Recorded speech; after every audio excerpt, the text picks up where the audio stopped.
Let me know when you're ready.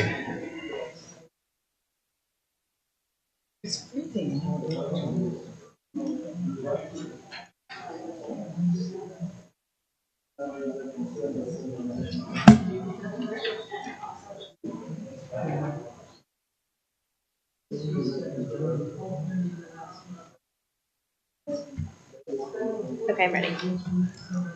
We're live? Yes. Right. Good evening. Today is Wednesday, April 20th, 2022. We're here for rezoning case 21-07.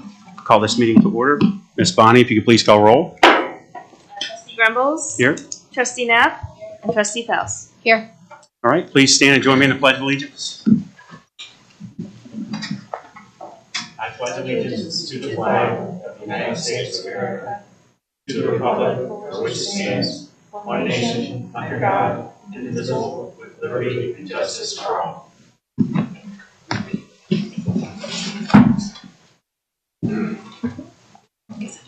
All right, I'm going to open the hearing into rezoning case 21-07. This is for the JLP Orange LLC application. Ground rules that we'll cover here. We're going to ask for public comment, and there'll be an opportunity for those of you here from the public to speak. Statements made or written in any YouTube chat rooms aren't going to, for those online, aren't going to serve as public comment. If you'd like to speak, please come to the podium. I'll ask you to state your name, address, and to limit your comments to 3 minutes. If you need to go slightly over, that's fine. We just do that in order to make sure everyone has a chance to contribute to the meeting. Residents wishing to speak, please keep your comments limited to this application. No personal attacks on the applicant, the township, or other residents will be tolerated. If that does take place, resident will lose their right to speak at this hearing. We'll start off here with staff making a presentation. Then we'll ask our applicant to present. The board will make comments and ask questions. The applicant will respond to us. We'll take public comment, close that, and the applicant will address those public comments as necessary. And the board will respond to the resident comment as well. After that, we'll make a decision. We'll either continue the hearing or approve based on how the conversation and meeting goes. And then we'll close things up and move on.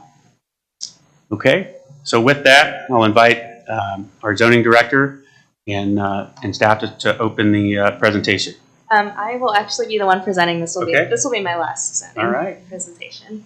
Thank you. So again, the applicant is JLP Orange. The agent who will be presenting the application tonight will be Dustin Doherty. The site is located at the east side of US 23, south of Orange Center Drive and west of Highfield Drive. So in other words, just north of the Walmart site.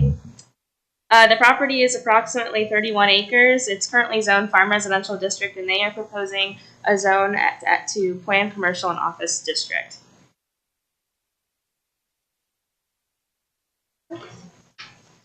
Surrounding area, so again, it's just north of the Walmart center. The project is south of Walmart, and then north of it is an additional planned commercial office and a multifamily district. To the west is more on the other side of 23 commercial, and the east is planned industrial, right by the chiller, actually. The 2018 comprehensive land use plan, this particular sub-area is called out as sub-area 5 in the comp plan. The sub-area is split in recommendations, having the westernmost portion along 23 as planned commercial, and the eastern half recommending commercial office or multifamily. And this is the development plan that they provided. So they're proposing a large box retail, which is the BJ's Warehouse. It's similar to a Costco. And then 3 outlots with a fueling station at the southernmost point, and then 160 apartment units at the northern side of it. The open space is well over what's required at 42%. The parking is at 1.5 parking spaces for the multifamily and significant parking in the commercial area, so that does comply on that aspect. The lighting, they are going to be seeking a divergence as they are requesting higher light poles Signage was a pretty big discussion during the zoning commission hearings. They are proposing a total of 4 monument signs, one for the commercial anchor tenant, which will be the larger one for BJ's, and then 3 for the outlots. The development standards are pretty standard. It is outlined in the staff report for the trustees to review. As far as divergences go, they are requesting 9 divergences. I think the first and foremost, which is a little bit unique to this application, is they are requesting an allowance for multifamily units in a commercial district, as commercial does not have housing as permitted use, so they're seeking a divergence to allow it. And that's mainly because we don't have a mixed-use district at this time. I think if we did, it would be a different, we wouldn't be discussing this as a divergence today. They're requesting building setbacks, divergence request, off-street parking. They want to reduce the parking space itself by 9 by 18, as our code requires 9 by 20. We've seen that in the past. Off-street parking, or they have a divergence request for the apartment parking spaces at 1.5 as opposed to 3. And they are requesting a signage divergence as for their anchor monument sign to be larger than what's required. A couple others regarding signs. And then at the very end of these divergence requests, again, the lighting pool, they're seeking divergence as our required height, or maximum height is 20 feet, and they're requesting 32.5 feet from finished grade. And again, a couple other signage ones that are outlined in there. This has been reviewed by all necessary entities. The traffic impact study has been submitted, and the TIS will be included along, this TIS will include access along 23. The county engineers did approve this traffic impact study in January of this year. The Orange Township Fire Department has approved the site plans for this development. It was heard at regional planning in January, and they recommended denial of this application. But they did provide language if the trustees and zoning commission would consider approval. They listed items to be addressed. Can you go back up to that briefly? Sure. Yeah, good, thank you.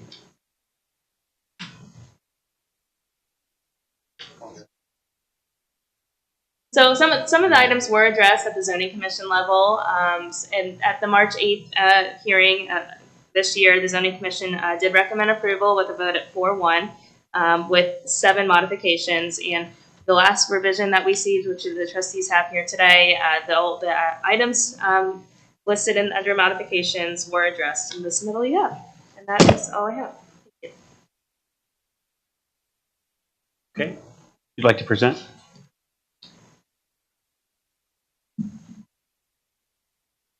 Thank you. My name is Dustin Doherty with Civil and Environmental Consultants. My address is 250 West Old Wilson Bridge Road, Worthington, Ohio, 43085. It is really an honor and a privilege to finally be able to get to this point and present this application to you. This has been probably 1.5 years or 2 years in the process of us coordinating with the township and the various agencies of being able to present this development to you finally. So thank you again for that. As Michelle mentioned, this is a development that does have a large anchor tenant that's about 100,000 square foot, and then 3 5,000 square foot out parcels. With that, one of the things that we wanted to continue to consider as part of the proposal was the ability of being able to have connectivity, and that is something that we've tried to integrate to the greatest degree possible, of allowing Orange Center Drive to have pedestrian connectivity that runs along the eastern side of that roadway. In addition to that connectivity, not only along that road, we've extended that bike path all the way along the east side on the right-of-way of Orange Center Drive, so that it can tie into the existing cemetery on the west side as well, with piano stripe painting. And there's going to be a ADA compliant crossing at that intersection with that multifamily there. And some of the other things I wanted to just point out to you that weren't mentioned previously as well is that all of the environmental permitting that needs to occur on this site has occurred, and we are paying in lieu fee for mitigation of streams. And additionally, we're providing a very large environmental covenant that's going to be on the northern property line. So that entire northern property line with the exception of the roadway right-of-way, is going to be a dedicated environmental covenant and a drainage easement that's going to be transferred over to the Ohio EPA and also the county. And that is going to be a no impact zone. So there will be no clearing, there'll be no grading. The existing trees in that area will have a very large landscape buffer through there. And so in addition to that, some of the other things I want to just touch on briefly. Sorry, can you interview, where's the buffer going to be? Michelle, could you? So That that north entire end. section, that the retention pond A and above. Yes, correct, that whole right section there. Everything north of the proposed parking for that multifamily up to the property line will not be graded. And then everything that's north of that outer line for the detention pond will not be graded either. Natural, So that's an existing stream, and that existing stream, I think it's called Deep Run, goes currently from the east to the west and then goes underneath 23.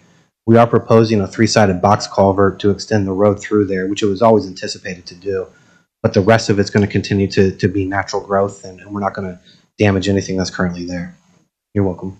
And some of the other things that we've worked with the township graciously on was the poles that we're proposing. We are requesting a divergence respectfully just because of some of the things that we've had to go through with photometrics and also placements of those lights in order to achieve the photometrics from a safe min max or an average to max. We needed to be able to provide a certain height, and that height is in compliance. If you look at some of the other developments in the area like Kohl's, Walmart, the Meyer, the Giant Eagle in its existence, they're all ranging in 30 to 32 feet, and part of that is because they needed the same kind of photometrics that we needed to achieve. So not only were we requesting that divergence for an aesthetics purposes and conformity with the rest of the uses, but it was also a safety standpoint.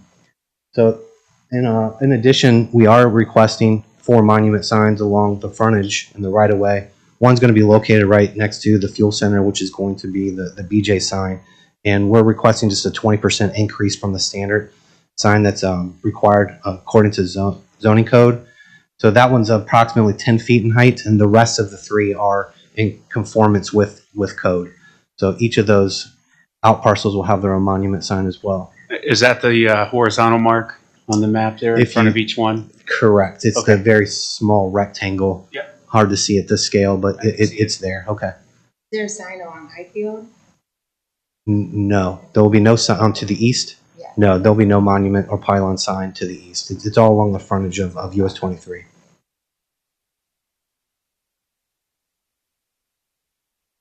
Is there wall signage on the east side of the building? No, there's no wall sign that's proposed there, I don't believe. We did work with the township to be able to make sure that building had aesthetic appeal. We created some pilasters in there with adding some brick texture. In addition, the reason why we're requesting a divergence for the parking sizing is to reduce it in the multifamily only. So the actual commercial properties will have the 20 by 10, but we're actually requesting a divergence just for the multifamily. Yeah, you see the pilasters there.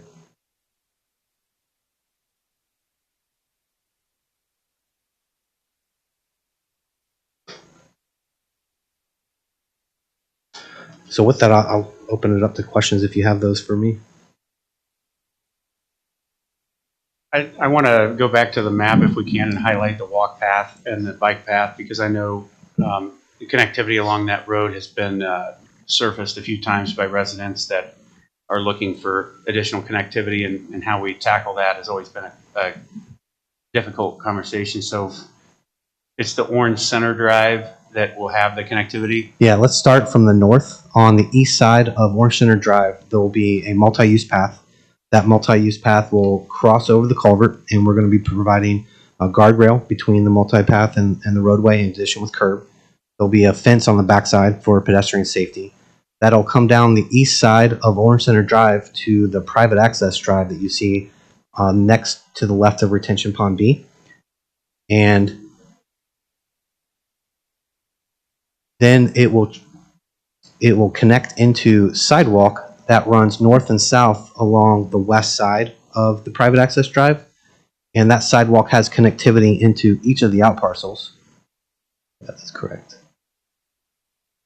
Yep. And then it goes all the way to the south to the fuel center. And then we made it a loop around the fuel center, and then it ties into the southern property line. And that currently bends back to the east, and then will tie into what I'll call the teardrop for the dry cleaners on the North Town property. They don't currently have any ADA compliant ramps on their site, so I don't anticipate putting in an ADA compliant ramp, but we are going to be extending the path to that location in case that it does want to be connected in the future. In addition to the connections to each of the out parcels, we do have a lot of paths and sidewalk inside of the green space and the multifamily for pedestrian access. And then the last thing I want to point out is we're not currently proposing any infrastructure along the south side of Orange Center Drive between 23 and the private access drive, or along the east side of Orange Center Drive, but there are easements that we have proposed. So we were requested to provide a 30-foot easement for future connectivity in those locations. So where's that again? That is between the right-in, right-out on 23 and the intersection with Orange Center Drive and the private access drive. So it's just left of that bend, and then it'll extend on the south side of Orange Center Drive to 23. There's an easement there, and then along the east side of 23, the entire limits, there's another easement as well. Yeah, so I mean, there's an easement pretty much the entire frontage of 23 for future trail. If we were able to have trails along 23. Okay. That's also eastbound. And then the only other, if you can scroll down on the map, Yes. please. Sorry, my design skills are. That's okay. To the east of where the current red line is, that would laterally go past the parking lot, right? Mhm. So towards the rear of the building and the loading docks and so on and so forth. So that road that you just put your hand on, is there any trail connectivity that you're proposing at all that would tie into that road for future use? There is not at this time. No, Okay. There's no trail connectivity. I don't believe that there's existing trails. There's located. not one There's not. currently, Okay. but it's something that we have been asked to look into. We have quite a few developments along that road, and that also will connect up to our larger trail system on Orange Road. And so if we're going to add commercial and commerce, that in that proximity, it would be beneficial to the community, I think, to have that consideration so that we could tie into it. If you look at Green Meadow, right? Is that This is Highfield. Drive. Highfield? Mhm. Sorry. Yep. If you look at Highfield, we have several, I'll call them north-south kind of winding access roads. And ideally what we would look to do is allow the residents from within the center of the township and abutting these developments access, outside of a vehicle if they want to walk or if they want to get in a car, to access our commercial corridor.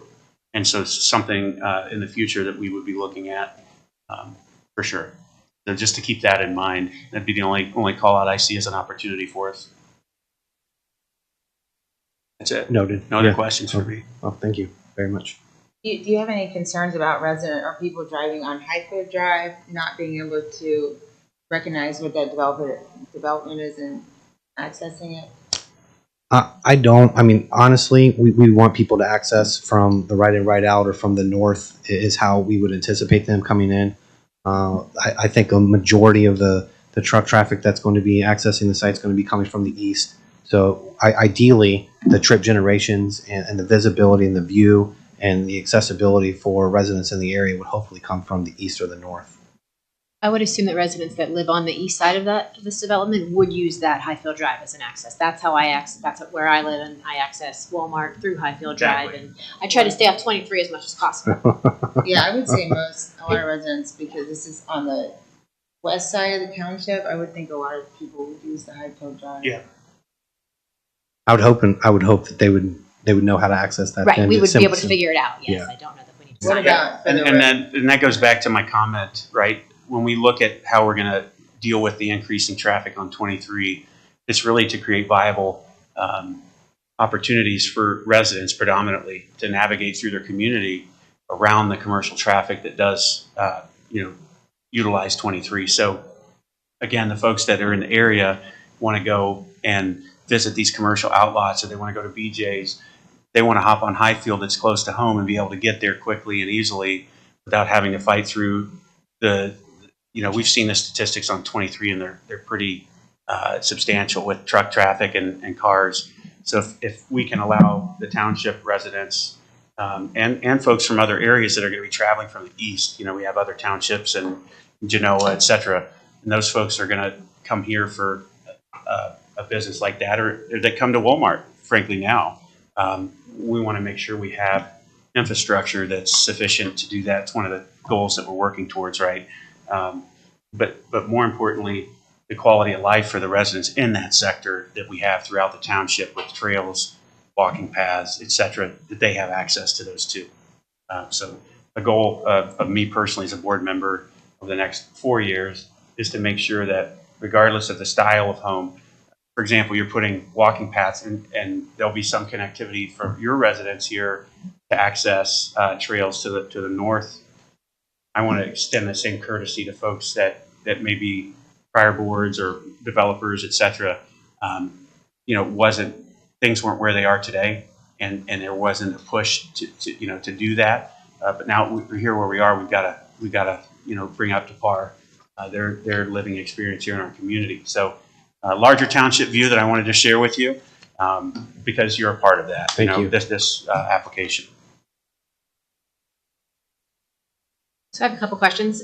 We had some comments from residents who were requesting additional evergreens on the north side of the condo area, which when I looked at the landscape plan, there was a lot of red oak maybe that was on, you did a really great job screening the multifamily housing from the chiller.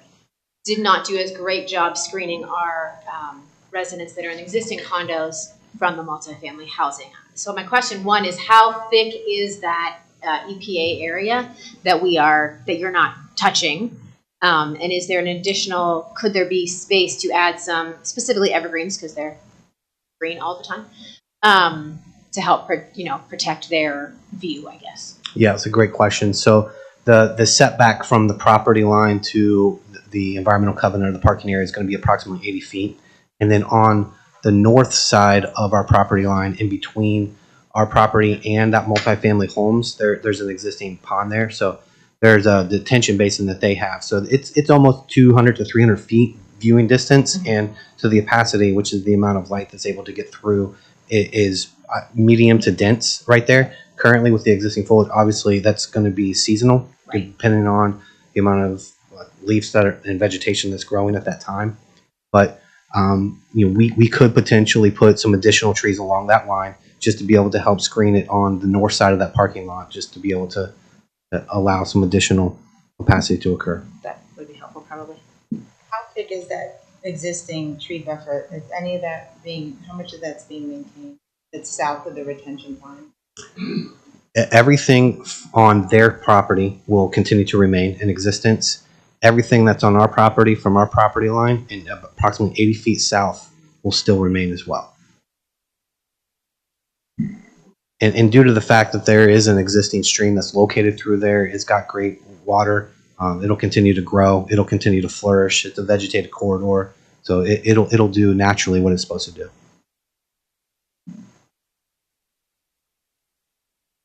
Okay, I have a question about the outlots and timing. Obviously, you can't, commit to who's going to be there, but we have a number of properties within our township that are vacant at this time, and I would hate to see brand new buildings built and shell space for another 6 months or wondering. I didn't know if you had any idea or could give the residents any warm fuzzies on. We're going to build it out, and hopefully within X number of months there will be a functioning tenant in those spaces. I don't know if I'm at liberty to be able to talk about the deals that are ongoing right now, but I can say there's at least 2, maybe 3 deals in the works, Okay, which tell I think they're all hoping for good news this evening, and then once the good news occurs, that they're able to continue to move forward with their plans and proposals. But there are at least 2, perhaps maybe 3, that are going to continue to be in the works. And I would also share our zoning enforcement, is that proper title?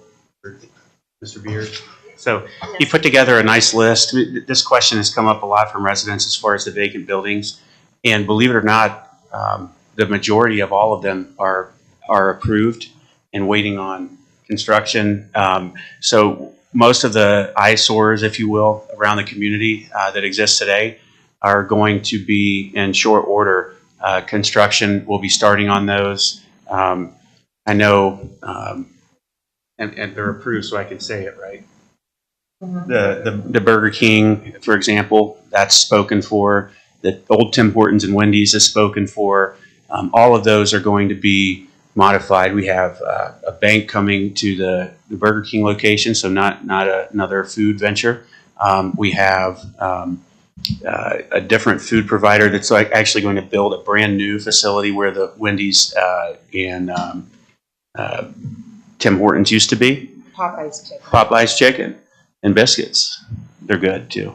And so you know, a lot of these are in the works, and we're working as a board, but more importantly, our collective team on getting that alignment and communication out more effectively to the community. So as we pass by these things, you know, had I not seen that attachment in an email, I would have had the same question that our residents are asking: why are we building when we have vacancies?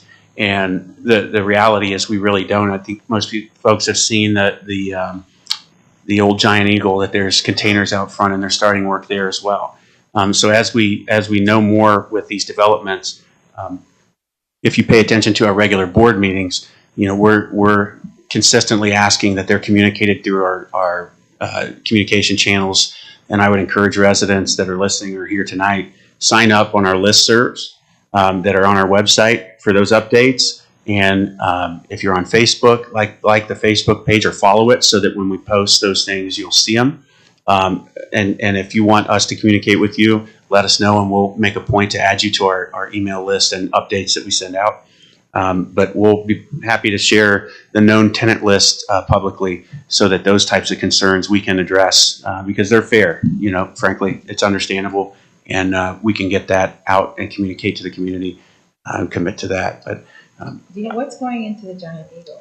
I don't know if that's been public yet. And to his point, I don't think any entity is going to sign a line until we have an approved application. But typically the negotiations start well before that, where they're out soliciting interest, because as a developer, it's not in their best interest to build a bunch of buildings that sit empty either, right? So they're going to go out with partners they have.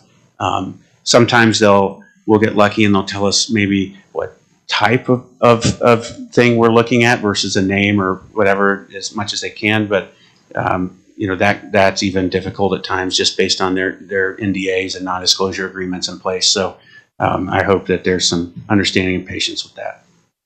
Do we have any information on? Are they redeveloping? They have not submitted anything. But someone is doing They're something doing there construction.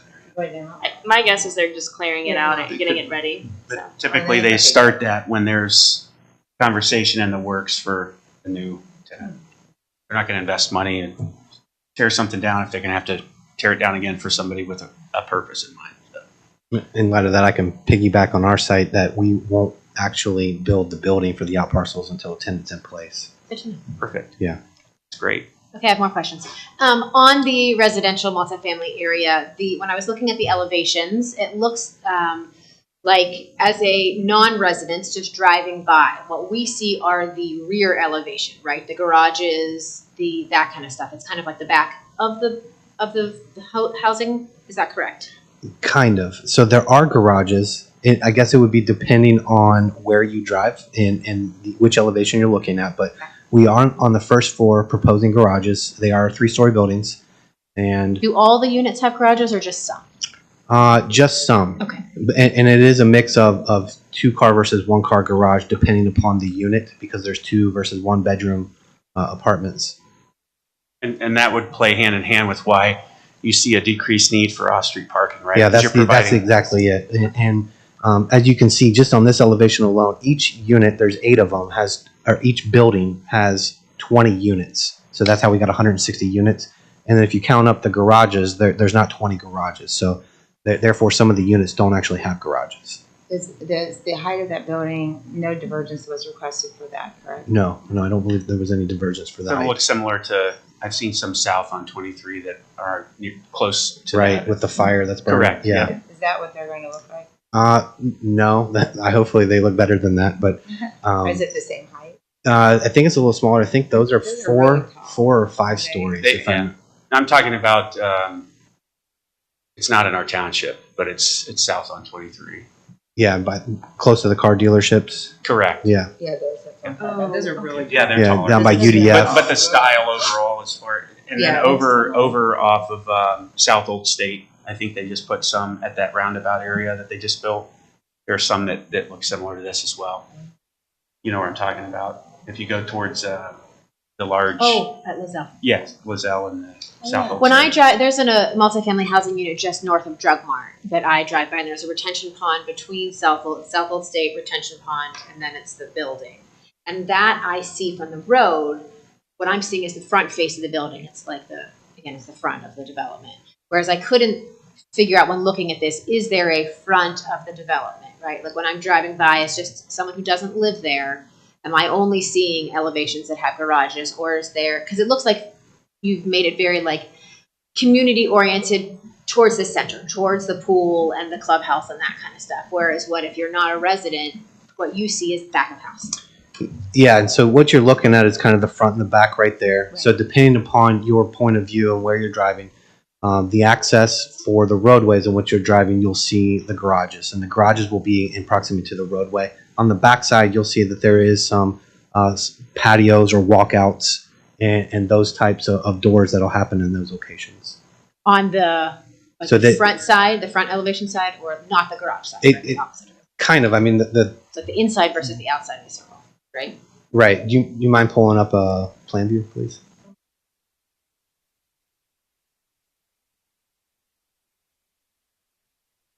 Yeah, that'll work. So you can see on Orange Center, which is to the bottom of your page, the north is to the left, that has the pond, and then what you'll see on Orange Center will be the walkouts, the patios, Okay. and then if you to the top of there is an access drive that goes left, right.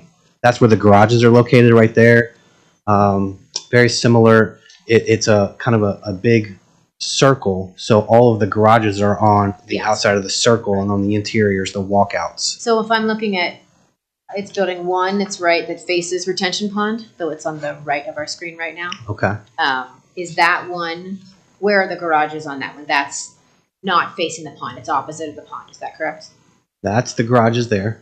Okay. And what about And the building next to it? That's the garages right there. Okay, so So you're that will be the front of the development where the front is facing outside into the community. So yeah, and then Orange Center circles around, and then you'll have you got some screening, you've got the pond, and you've got the walkouts and the patios right there. And these are sidewalks too, Yep, to I see can that Yep. they can walk out. From What, what kind of trees or shrubs or landscaping to the south of that red mark that you have? Is that just like boxwoods and that type thing, or is it something higher, substantial? Those are your evergreens. I believe they're not great in height. I mean, I think Okay. they're Yeah, so it'll buffer it a little bit, but Yeah. it's got the front view, so it looks like an entrance. right, Okay, similar Yeah. to that. got it. But those trees, correct me if I'm wrong, those are right there in front of that building 8 is your Norway spruce. I don't have the legend in 6 to front of 7 me. foot is what, when I'm looking at your Yeah, landscape 6 to plan. 7 feet. So So not ginormous. no, not huge. Yeah, it'd be like a typical shrub or bush in front of a house, just landscaped nice so that. Your bush is 7 feet. No, I'm talking about, I think it's like a, midline that you see in some of the. So it's not going to be a screening tree. It's going to be more of a. It's to help the aesthetics with the walking path. It's to help to some degree screen out some of the bottom floors For the so bottom that floors, you're not okay. looking directly into windows, things of that nature. But it's not going to screen it. I read it as an evergreen tree on my end. But it does So- say that the max height. 6 to 7 6 to feet. 7 feet. Yeah. So Are there light poles in the apartment area, the multi? No. No.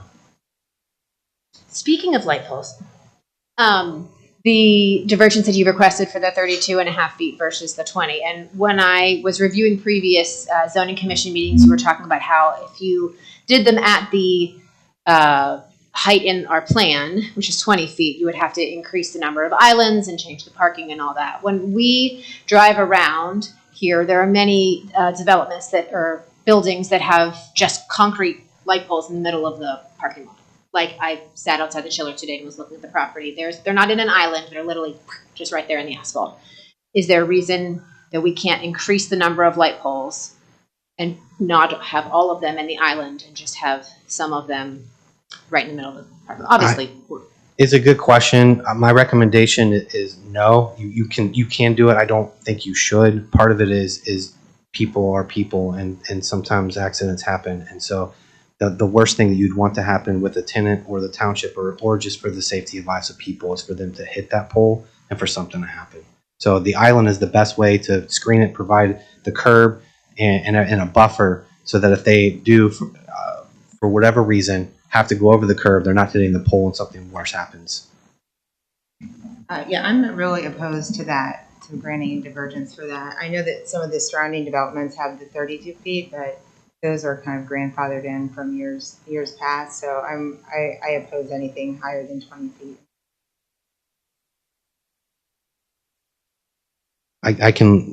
We can go through some of the reasons why. Yeah. One of the reasons why is that if you put it at 20 feet, in order to do so, to meet the min to max ratio that you're going to need for, which is the illumination that you're going to see as a pedestrian and a driver, you're going to have to increase the number of light poles significantly. And in doing so, you're going to provide a ton of more islands in that parking lot. And additionally, that's going to cause some blindness that's going to occur when you increase the number to get to the max ratio that you need, you throw off the average. And so the average then causes not dark spots, but blinding spots for people. And so it's not desirable at all to lower the height for safety reasons. So we wanted the height to be where it was at 30, I think 31.5 feet, I think is what we're proposing for safety reasons first and foremost. It wasn't necessarily to reduce the number of parking spots. It was primarily driven by safety. I'm okay with the height proposal for one reason. When we talked through a different application, we were talking about the height and the concern. It was a sports park, and the surrounding residents. If you think about the way what the goal here is, it's to illuminate the business, the parking lot area, where the commerce is actually going to happen, and not the surrounding areas, right? The best way to do that is to project light downward towards where you're pointing it. If you change the pitch of the lighting, my concern if you go lower is if you imagine a spotlight, right?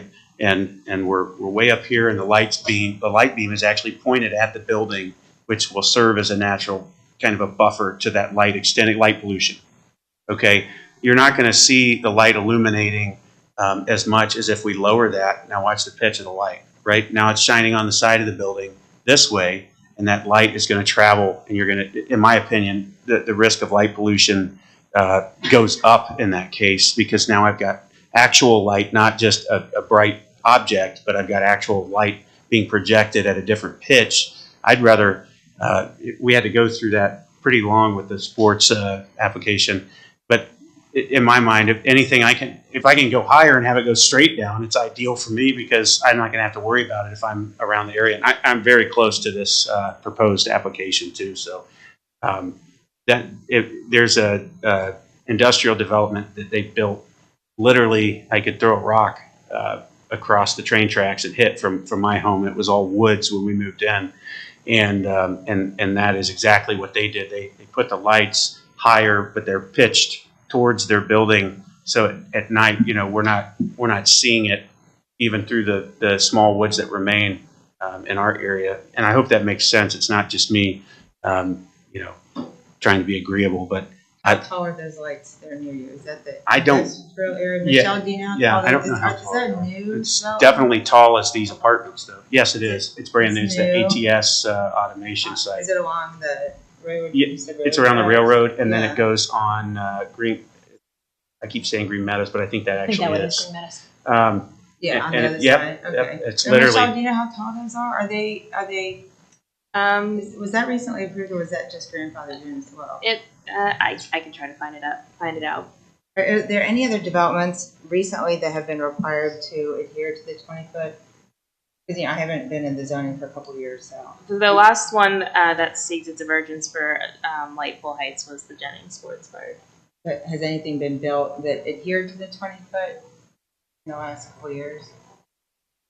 Because why do we have it in the zoning resolution if we're not going to enforce I it? think that the was it the car repair? The thing that I would bring into, and I agree with you, we may need to revisit that. I mean, we are redoing the zoning, Exactly. right? And that may be one that we Something call to touch on. out. Yeah, we're But doing. we're actively doing that now. The business that abided by that, if you look at what they're building, if you look at like the outlots here, they're buildings of that size. It's not a Walmart or a Kohl's or a Pillar Anchor, as they call them, or a Meijer.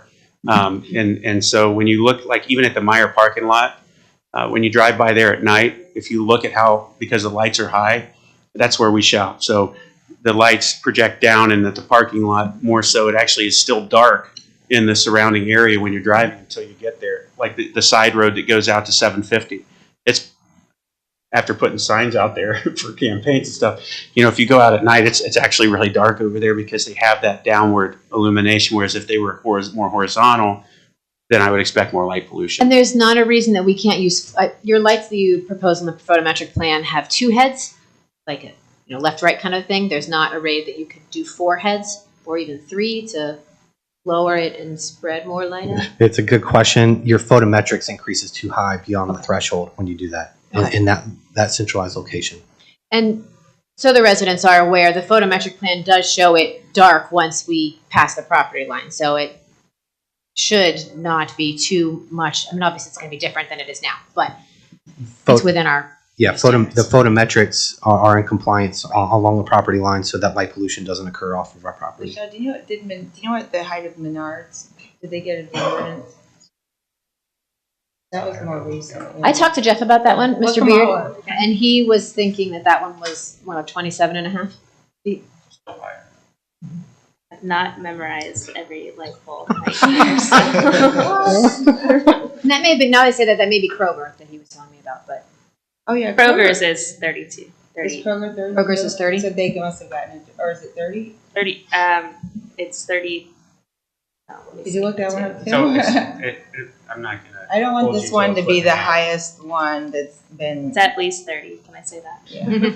I don't want this one to be the highest one in the township that's been approved recently. Yeah, I don't want to set a understand. precedent. Well, if you, look that up if you don't mind. So a couple more questions. When you were referring to the monumental signage and the BJ sign being, you're asking for the variance for the additional 2 feet, and the outlot signs being smaller, just to confirm that the drawings are correct, that the standards are 64 square feet, is that correct I for a believe so, monumental 32 sign? each side, yeah. And what the drawings show is now is 38 square feet. Is that what you're gonna hold those? That's correct, and Properties it too. was based on width and length, but yeah, Okay. we decided on square footage Okay. instead of a size. Okay. And then at one point there was reference of, let's see, the road that is along the Walmart property, that access road that they have, the right in, right out that they currently have going just Correct. north of Great Clips and all that area. Right. Something about closing that speak to that, because there was a letter in our documentation dated March 25th or 22nd, received on the 25th, from their property management company saying they are not comfortable with closing that road. So that is an ODOT issue, and so that is a concern that ODOT has with their property. ODOT has let them and granted them a right in, right out at that location, which is located on North Point's property, the northwest corner. We are trying to allow a cross-access agreement that allows our property to access their site, which there's an existing curb cut there on their property. You can see where it's located. They've even developed their out parcels to allow that cross-access to occur, because it was always intended for that cross-access to be able to access the signalized light that's located on their property as well. I mean, otherwise, there's an unfair disadvantage for the development of our property to not allow us to have a light. So due to the fact that they were granted the light, they were also granted a right in, right out. We've requested from ODOT, based on the traffic impact study, a right in, right out in a drop turn lane on our property. ODOT Into Orange Center. into the Hidden Ravines crossing development. Right. Or At Orange Center. at Orange Center, that's correct. Right, okay. And ODOT is pursuing and evaluating if they do grant the drop turn lane and the right into our site, if they want to close that on their property. So that is something that they are pursuing and evaluating. So that has nothing to do with your. It has nothing to do with us because it's not our site. We don't regulate it. It's not our right of way. It's ODOT and that property owner. And from my understanding, our the granting of our right in, right out is from my understanding and how they continue to keep pursuing is based on a traffic impact study which was approved. So it doesn't affect whatever they do with that. Our property and their property have to continue to be mutually exclusive. And the access to the southern end of your property is in that, it's really an alley between their two outbuildings, correct? Correct. It's a two-way, but it's a private access drive. There's no public right-of-way there. So I would call it a private drive as opposed to an alley. There is appropriate signage there. We're going to be putting appropriate signage on our property as well, just to make sure turning movements are okay and that cross-access is in place. And can you just, for the residents and everybody here, kind of talk through the traffic pattern? If I'm coming north on 23, how do I get into your building? There's a variety of ways. If you're coming north on 23, you could take a right at the first signalized intersection, which is located by McDonald's, come back through Highfield, and then enter in through the backside, which would be from the east. You could go through the signalized light that's at Walmart's property. Wait, sorry. If I enter in from Highfield, when am I coming into basically the loading dock of BJ's? But then you could come to the south and then come around the southern portion of the building and then park in the frontage of the building. Okay. So but there is coming where I back into your entrance off of Highfield. right, and you could still access the rest of the development from there. Right. So that is not only for the loading zone, but you would be able to come around the building and then park appropriately. Because I don't see a lot of people like going behind Kohl's in their like loading dock area kind of thing. No. They're loading. Okay. And it's very strange because that's a zigzag. Yeah, Walmart's it's not a direct access. You have to zigzag around. Right. They have a detention basin back there, I believe, too. Yeah, I see a lot of people coming the back way for Walmart, Right. at least. That Yeah. I actually see people coming from back there to avoid traffic more than anything, not to even engage there. They go cut straight through because you almost get hit by them when they do that. So Okay, sorry. Continue. So that's one way. The second way is taking the signalized intersection at Walmart's property and coming through the private drive that's between the two buildings and coming from the south to the north. And then with by the fuel station on my left and the parking lot on my right. Okay. The other alternative is to utilize the right in, right out that we're proposing at Orange Center, which is directly opposite the other right in, right out at the other side. And then you could come through Orange Center and then come down through the private access drive into the property. Or you could go up to the final signalized intersection at the north, which is Hidden Ravines, come down through Orange Center, and then access the property that way. Okay, as so well. now if I'm coming south on 23, how do I get to you? You would take the light at Hidden Ravines, and then you would take a right into Orange Center. or you could go down to the Back to the other light, south of that. Okay, by Wendy's. Thank Michelle, did you get any information on the height? So the two we were able to find is Kroger is 32 feet, and then Myers is 27 and a half. What's Menards? I can't. Okay. Having hard Well, time Kroger's finding. 32, so it's higher. Is it? I thought they were requesting 32. You're 31 and change. 31 and a half. Is it half a foot? Oh. 6 inches. Could you reduce that to like 27 feet or 30 feet? Is it possible to reduce it a little bit? I can't give you that answer off He the has to cuff. redo the photometric plan. That takes some detailed evaluation to be able to look at the photometrics. I looked at your paperwork here. It's pretty extensive with Yeah, it's the very grids and the graphs. Very expensive. So I do have a big concern. So Michelle, this was in the land use plan. It's planned industrial and planned commercial, right? In the comprehensive land use plan, it is targeted as a mixed use area. It is mixed use. Yes. So Is that what regional planning said? Is that for the, One more lighting question while they're looking at that. Are the lights illuminated 24/7?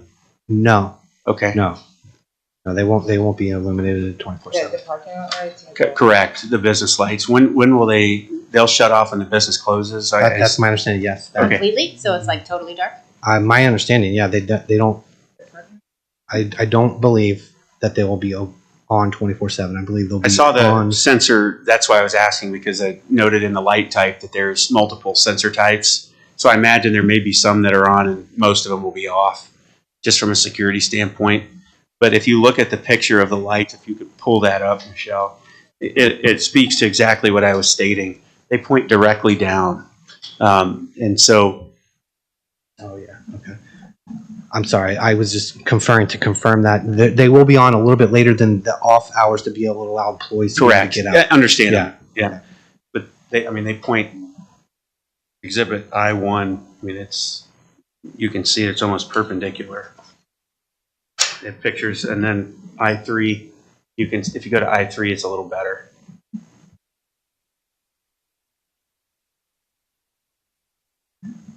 There you go. You can see what I was referring to there on the right-hand side, where you have almost complete downward projection to illuminate the area that you're trying to go after, which is the parking lot. And the only other thing that will be on at nighttime is just safety lights, like wall packs and things like that for safety reasons. Michelle, I don't know, has the comprehensive plan been updated since 2018? No, it has not. Okay, so the staff from the regional planning said that the 2018 comprehensive plan shows this property in sub-area 5 central commercial industrial corridor.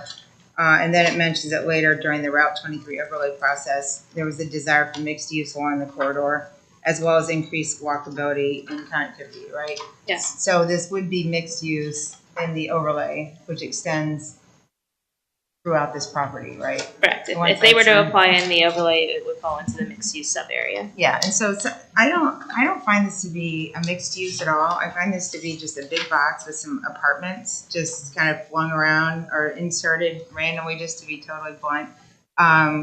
So I've lived here since 1998, and I worked for zoning, 20 some years, and then I became a trustee. So I remember back in the day when we were developing, Walmart and all those different strip centers, and some of them look kind of trashy now. Okay, they're strip centers. They're not maintained. There's potholes in the parking lot. They just really run down. So we had talked about 5 or 8 years ago about having more mixed uses, like walkable communities, where you would have not as many strip centers and big boxes, but more like small residential and shops and walkable areas. So, and like one day Walmart was envisioned to maybe or even the property south to Giant Eagle possibly being where the Kohl's is. If that ever redevelops, there's outlots there also that could make more of a walkable community, but they've never been built. So something kind of different than the standard strip area that ends up just kind of becoming decrepit after 20 years. So I don't feel like this. I know you wanted to get this through before we put a stop on the moratorium, but I don't feel this meets the definition of mixed use. I think it's just apartments, and maybe some restaurants are going to be located in front with a big box. And I just don't honestly feel that this serves our residents. And I think the residents that moved there now were not envisioning that there would be a big box there based on some of the discussions that have been had about mixed use. I know you've added some connectivity, but I think it's the goal of a lot of people to have an area where residents could walk from the northern areas to get to a place where they could spend a lot of time. And no one's going to go to BJ's and be hanging out there for the afternoon. So what do you have to say to that? It being a not really a mixed use. This property's got some huge issues with it with respect to being able to have accessibility. Part of this property is sat vacant because a light was granted to the development to the south, and so this has sat vacant for a long time. I'm sorry, because of why? Because of the light that was granted to the south, the vehicular access to this site is extremely challenging, extremely. And so we've done to the greatest degree possible that we could of allowing accessibility to the site on every level that we could, and getting to the lights in a safe way and being able to provide that accessibility. As part of this proposal and this development, we've tried to meet the code and the spirit of that mixed use, so being able to do both commercial and residential. And we've tried to comply with the connectivity, both the pedestrian and the quality of life through here, and be able to provide landscaping and even connecting to the south and the southern property to allow that accessibility from a pedestrian standpoint and that connectivity that you're speaking to. So we've tried to meet that spirit to the greatest degree that we could with the challenges that were set before us. I can't think of a time that we've ever actually approved a residential use within a commercial other than, is that Evans Farm? That's correct, Evans Farm. Evans Farm, yeah. And I know we don't have a mixed use yet, but, and I know you compared your application to Evans Farm, but to me, Evans Farm is an actual community with, a walkable, livable community. I don't find this to be a mixed use. I'm not sure what this will bring to our residents that they were actually expecting to have in that location. I mean, I think it's great. We do need something, a BJ's, or some kind of, it would be great somewhere in this area that's, not over in Polaris. But I'm just not sure if this is exactly the right spot for it. The one thing that I appreciate with it is the northern portion that you've left. Ms. Bonnie, I think you touched on that from a green space standpoint, to buffer and respecting kind of a boundary. The one thing I would say is that that's not required. And the larger concern I have, we are going to reopen the overlay, and if an application comes into an overlay and meets the specifications, which the minimum green space requirements, et cetera, that space may not be consistent in that application as it is here. Are big boxes permitted in the overlay in that area? Yes. Mr. Griggs, I would ask too, for your insight here on the legal definition from a mixed use standpoint, and if you agree that this does or does not fit the bill. I think some people envision things differently at times. So like with mixed use, you see, speaking to Evans Farm, where you have commercial beneath the apartments, but then again, those buildings are substantially higher than what we see here because they're accommodating for the revenue stream they need to have a viable, residential business on top of a viable commercial business. And I would be interested in hearing what your thoughts are. Yeah, I mean, mixed use, there really is no legal definition for that. It's what your code defines it as.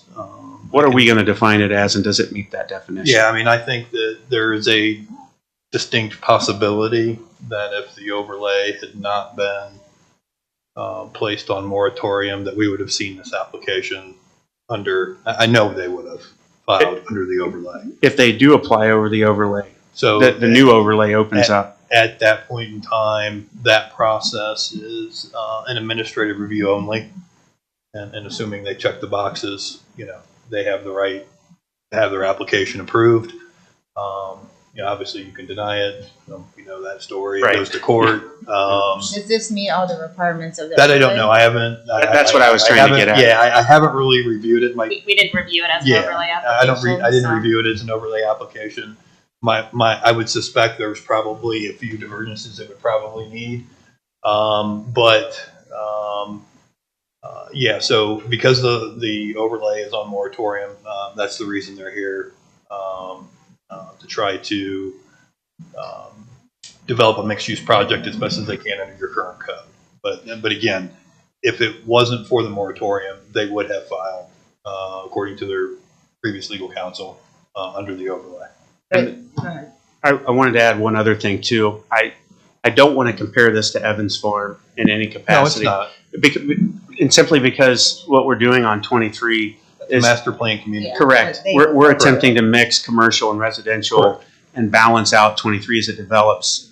We're also expecting to partner with developers when they come in and ensuring that they're investing in our community and helping us with the infrastructure that we need to create that true mixed use that I think, Trustee Knapp, what you were talking about with additional access points, with bolstering up access roads, putting our trails and our mixed, our paths and everything to use. That, in other words, giving us a viable opportunity to generate revenue, that we need to do those things. And so, that's something that we are looking for, just from a general community announcement standpoint, for people to come into the township along a 23 corridor and benefit from the overlay. There is an expectation that they invest, and those things are what they invest in, so that we aren't raising taxes, frankly.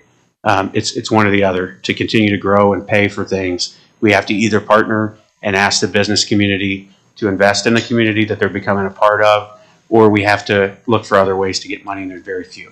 And I don't think that's been brought up yet specifically, and that language was worked on by our office, but the applicant has agreed, and there is an exhibit. They've agreed to enter into a JED, a township JED, which is, as you know, applies an income tax on the property, where the township receives most, if not all, of those funds. But that's only for the big box, correct? That's only for the big box. It's not for the apartments. It's for commercial only. Right. When my understanding was, it's not for the residents of the apartments. However, the business that operates those apartments, No, it's just for the commercial component. is it not? Is the apartments are not considered commercial? They are, but they wouldn't be. Right. So as of right now, the commitment from the applicant is that it's the commercial outlots and the big box, if you will, only. Okay. That's it. So so there was some right. So I would not want to tax people living there. What I was hoping to accomplish would be, as a business itself, if there was a way to. And I think that becomes difficult from a legal perspective. Okay. And our office has talked about that internally, about how you do that, how you apply it just to the business only, not the residents in that portion of the mixed use. So I'm not sure we felt comfortable doing that, just from a legal perspective. And that's fine. Doing what? Dividing it out or applying No. Applying it to the So if apartment business only and not the residents. Yeah, if entity X owns 100 units, right, you would tax entity X, but not the people living there. Right. And that's what he's saying is that was very difficult from a legal standpoint, which is understandable too. It's like taking a slice out of the pie, really, and then to go back to that slice makes it a little difficult. Well, Michelle, how many multifamily units are left under the corridor? The overlay. I think this accounts for that zone. I pulled those numbers today. Because there's a certain number of correct. Yeah. So for those that aren't familiar, when we established the original overlay, actually I'm the one that required it for a vote to approve it, and that was limiting in each of the zones in the overlay district how many residential multifamilies we could build. The reason I did that is because if we're going to say we want to go after commercial development, it should be commercial development, because that's the tax revenue that benefits the community and keeps us balanced. If we only grow residentially, we do not generate the tax revenue to support our schools, to support our infrastructure. And so we have more people drawing on resources that are already overburdened than we can afford, and that creates more levies, right? So if we're going to say we want a commercial corridor, then let's mean it. And so what we did is we took all of the current multifamily that existed within the corridor lines, and that counted towards the overall total that we agreed to. So in other words, it wasn't brand new. So if we said 500 units, it wasn't 500 brand new. It was 500 less what already exists today. And so one of the areas was pretty much already built out at that point, and it left the middle area and the northernmost area. Now the northernmost area, an application was approved, maxed that out.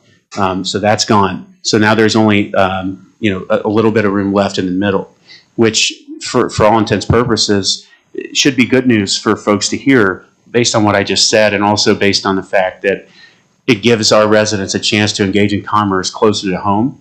and the kinds of commerce that we want to see out of mixed use, as opposed to having more traffic, right? So we would be contributing most of the traffic, ideally, to those businesses versus having to drive to Polaris or other areas, than having outside people coming in and adding to our congestion.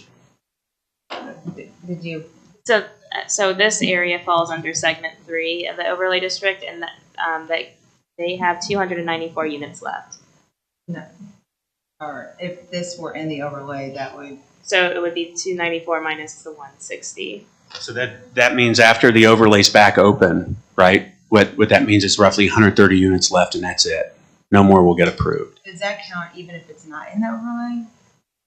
The language For the that entire it area? as it currently stands, yes. So all apartments in the area? Everything in that zone. That's correct. That's what I was saying when I said we took all the existing, even if they didn't apply under the overlay, they were reduced from the overlay quantity, if that makes sense. So you had several areas, the properties, I think, that were approved during. And this is going to come up as a conversation when we get to the overlay amendments. But as it stands now, there's 294 units left. If we subtract it out of from the 160, yes, there's 134 left. I'm just telling you now, no.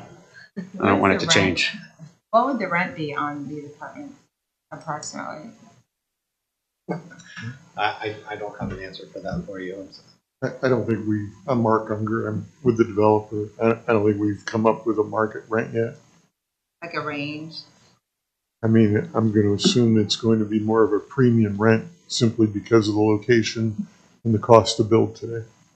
I mean, the rent that we're seeing in our area is more than, I would say, when we went through this exercise a year ago, it was much higher than mortgages, quite frankly, and that most people's mortgage in the area. So it was What is that? $1,600 to over $2,000, and so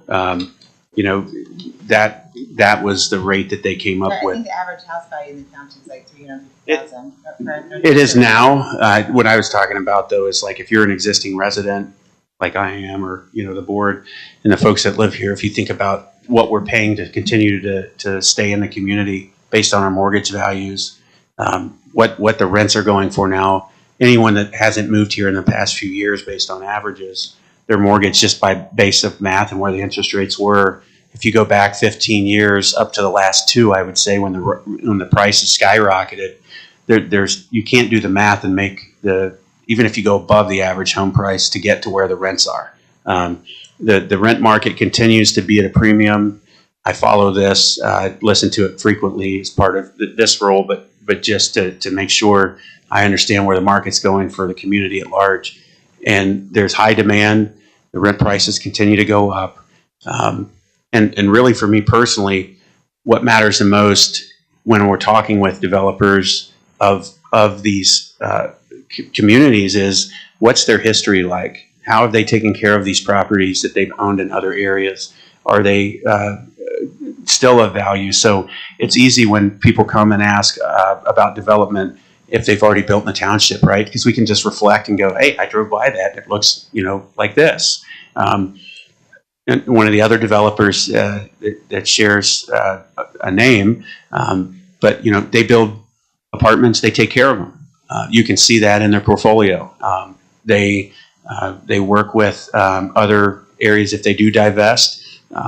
The primary divesting group that purchases those and has in our township purchased other properties in our community and actually fixed them up and retrofitted those. If you look in the Polaris area and the Oak Creek area, and you look at what was once an eyesore, frankly, they came in and completely remodeled the entire area. And now it's actually quite nice. And so, I would say that's what one of the most important things is. Some developers that have a reputation will go in and that's a concern. And others, they're coming in because they want to stay in the community and have an asset that appreciates and not depreciates. It's just common investment. In this case, I think what you have to take into account too is, there's one person developing this, and the applicant is based on a relationship that developer has formed. So it's a leasehold, if you will, like most of the other developments, right? And correct me if I'm wrong, but I believe the commitment is for 10 years or so on the development. So right there, you've got a commitment that, you What do know, you mean 10 years? 10 years that BJ's is going to operate out of that location. And then what happens? And then what happens, Actually, right? 15. What's that? It's actually a 15. 15. Okay, so 15 years. So right there, you look at that as a property developer concern, and there's a minimum of 15 years of making sure that the property's there. And then what happens? Well, if you let your property depreciate in value, you just lost your buns. You're not going to make any money. No one's going to want to come and pay a rent or a lease for a big building that you've let fall apart, or surrounded by buildings and communities that you've allowed to fall apart. They're going to walk. They're going to go to the next place down the line. So I can tell you, as a company, we almost never sell property. I'm really from the shopping center side of our company. When we talk about apartment rents, I would guess 1,800 to 2,000. It's not 1,000. It's not 1,200. The cost to build, the area, the demand, we think it'll be significant. But really, when you look at it, and I wanted to address your concerns about the mixed use component. So we are primarily shopping center owners and developers. We do have some apartments, and we occasionally do apartments, but primarily we do retail. When we first looked at this site, and we've owned it 20 years and have not been able to develop it, wanted to develop it, there were all kinds of hurdles. There's still a few hurdles to get through. But when we first looked at it, as someone that deals in retail properties, I pictured a big anchor and some smaller anchors next to it. That's what we do all over the country. This evolved a little differently because the community wanted apartments and wanted mixed use. And I don't disagree with you. It's not maybe the mixed use that you might want, but you also have to remember it's only 31 acres. You can only do so much. You can only create so much community in such a small development. But next to the properties to the south. As it's evolved, what we've liked about it is, and originally BJ's wanted to be to the north, because if you're the retailer, that's probably the better location with better visibility and better access. As this evolved and the apartments came into play, we got them to agree to move to the south, which took a little bit of work. But what it also did is it kept the retail with the retail and gave the property owners to the north a much nicer buffer and a much nicer community to look at. But I don't disagree with you. I don't think you're going to see people mulling around the neighborhood and hanging out in front of BJ's. But we do think that, at least in our opinion, that it came out pretty nice because the homeowners to the north get a nice buffer. It'll be a nice product. We stay in it for the long term. We're not sellers. We're not merchant builders. And to the south, we'll just line up next to the other retail and hopefully be a complement to the community. So Ben, when the overlay was originally done, it was in order, and I was not involved in that, as you know, but it was originally touted as a way to bring in commercial money, to the township and not have it built all residential. So if this identical thing could be built under the overlay, then what's the point of the overlay?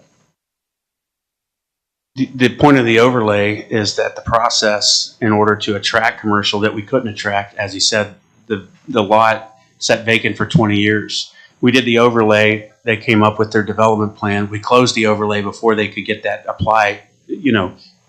As Mr. Griggs said, if the overlay was not, and I did that, I motioned to close it because it wasn't right. We needed to fix it. But when I envisioned what the overlay's intent was, or what mixed use or commercial we would want, and again, we're talking about the 23 corridor. I don't expect anyone to be hanging out along the 23 corridor, quite frankly, at all hours of the night. in parking lots, because it's not, the idea of the 23 corridor is that when we need to transact and engage in commerce, we have a place to go. When people are bypassing, they have a place to go, and we keep our business where it goes. And then our residential sectors move east and west of 23, and they have a viable transportation alternative to 23 when they want to get out, right? That's the goal. It's a commercial corridor by definition. That's what it is. It's what's happening all up and down 23. It's 4 lanes. It's got a turn lane in the middle. It's commercial. But it's mixed use, though, so why are we? The mixed use is because we do have residential demand, but we have specific types of residential demand where folks can come in if they're single parents, if they're empty nesters, that they want to live somewhere close. And when you talk, your buildings, how many bedrooms? Mostly 1 and 2 bedrooms. Okay. There's no 3 bedrooms, correct? It said 80, 1 bedroom, 80, 2 bedroom, I think. Yeah, 1 or 2 Right, bedrooms. So we did this math, and when you look at it from a school district standpoint, I don't consider 1 and 2 bedrooms. When we talk about the risk of residential, I go back to my prior comments. The math is substantial, and it explains this in the school district. If anyone would like a copy of it, you can request it from the school district, or you can do a records request here at the township. I have a copy of it, and I'm happy to provide it to you. They had a firm that went and did all of the math on what's happening in Delaware County in the school district and why our taxes are going through the roof. When you build single-family residential, the tax revenue generated by a single-family home does not cover the expenses and the burden of the occupants, not even close. And so we're going to continue to see an uptick in that. When you look at the contribution to our school district, it's like 1 point something for a single-family home. As you go into apartments, it significantly drops, specifically when they're 1 and 2 bedroom. 1.1 what? If you look at single, Students per home. Correct. It's 0.8. For single family. Okay, and then when you look at apartments, and 0.1, I think. yeah, it drops to a fraction of that. And like I said, I can have us post the numbers. You can request a copy of it. It's extensive. And the thing I like about it is it goes by school. It goes by neighborhood, so you can see the neighborhood contributions. You can even see the complex, specific complexes and what they contribute. And so as you see these areas that are built, EPCON communities, for example, and different areas that are built with an intent or a purpose, that's what they're going to attract. When you build mixed use, we've heard today it's a very subjective definition, right? But I'm looking at this and I'm going, okay, I've got an apartment and there's 3 shops here and a giant commercial retail sector just within walking distance and an anchor store. I'm not really concerned with flooding our schools at that point. It's not going to be an ideal residential area to all the reasons that we've heard today. You're not going to go out and expect to hang out and throw a baseball in the parking lot. You're going to look for the more residential multifamily areas that we have in our township for that. So this is going to serve people that are going to use 23 to get to work. They're going to use the access to the corridor and the proximity to get to the 270s and the I-71s. We have a lot going on in the east side of our township right now, still being debated. That's going to open up access to 71 right along Lewis Center Road and at Big Walnut over by Allen Creek. That's going to change the dynamic here drastically with 23. It's going to change everything. So you've got now access that doesn't have to go through Polaris. What do you think they're going to go through? So when I'm looking at here and looking at balancing, in my mind, my as one of 3 position is understanding not just the here and now, but where we're headed. We desperately got to find partnership. We've got to find a way to balance that and create revenue streams that will allow us to develop these roadways that are going to get inundated, because there's several developers that don't care about that. They're going to come in and build, and that's your problem, okay? And some developers come in and they want to partner and work with us, and that's who will be building in 23 corridor just by what we've crafted. It's going to require that. But what does the multifamily bring to the township? The multifamily bringing to the township, I think it'll serve our residents that meet the requirements that I said. So if you have a divorce And what we hear a lot from the school district is when families split up, they can't afford to stay here and there's nowhere to stay. So if someone wants to go there and they have, someone stays there for a week here and then they're somewhere else for a week or two, that's an option. If that's somebody that's in their, in their 20s that's looking for a place that's outside of Ohio State or downtown, they may work in our area. We've got an industrial sector that's, ATS automation, for example. They're one pillar. They're doubling their facility. They're going to be needing to hire people coming out of college to work there, engineers, et cetera. Great spot for them to work. They can get into work. They can still get south and go to noise when they want to. So that's what I think it brings. I think it brings a unique dynamic and place to live. Predominantly all of our residential right now is in the traditional residential areas. They're higher bedroom counts. They're over 2,000 to rent. And we know that from what we asked in the previous application. So we have tax revenue coming in for that commercial property, not burdening our school system, which is our 90+% of our tax burden right now. And they're contributing to that offset. How much, so this could bring 300 new residents to the township, Right. correct? So So no kids, but 3 kids. The EPCON developments that have been built are 400,000 or 500,000, close to 600 some. Some of those end up contributing, a net of basically $1 million, a year So what on property taxes. You have a projected tax revenue that you're going to generate in the multifamily? I don't know that we have that here. So Yeah, it's based on property value. And those, Correct. I don't know if those don't come. I mean, if we look at the one we just did the math on, that was 400 units. Do you remember what the revenue projection was? Tax. We can pull that up. It was substantial. If you have it, I don't have it with We me. might But, want to hear from residents. okay, yeah. Hear from Yeah. maybe get some public comments, but We'll we've been process. talking forever. Yep. Sorry. That's Oh, good. did you We got to have get to one? it. Did you have any answer to that? The revenue? No. No, I'm Oh, sorry. That's Do you okay. have an idea of the annual payroll of the employees at least in the BJ's, that would be able to contribute to the JED? Are you able to speak to that at all? How many employees do you project having?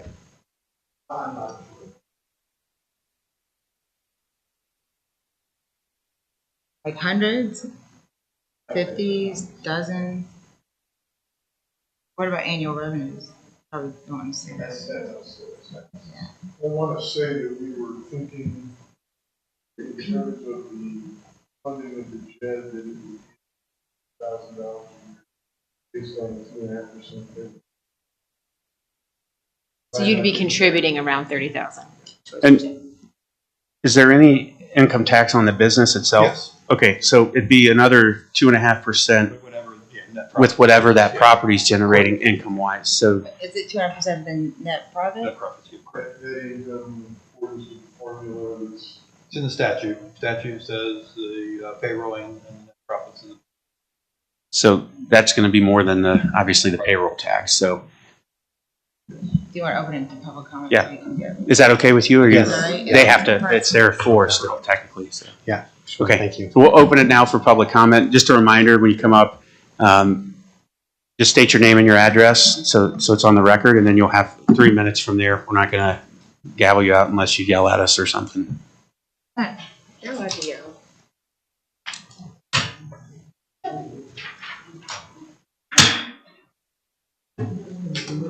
It's confirming my address, not my name. My name is Dr. Mark Fixeri. Our family owns the property and business direct north of the proposed development. And I really just kind of wanted to share my experience a little bit when we were building Fixeri Family Dental there. And our experience began a little bit frustrating in that we had a bit of a wish list of things that we wanted variances for to really be ideal for what we had envisioned for our project.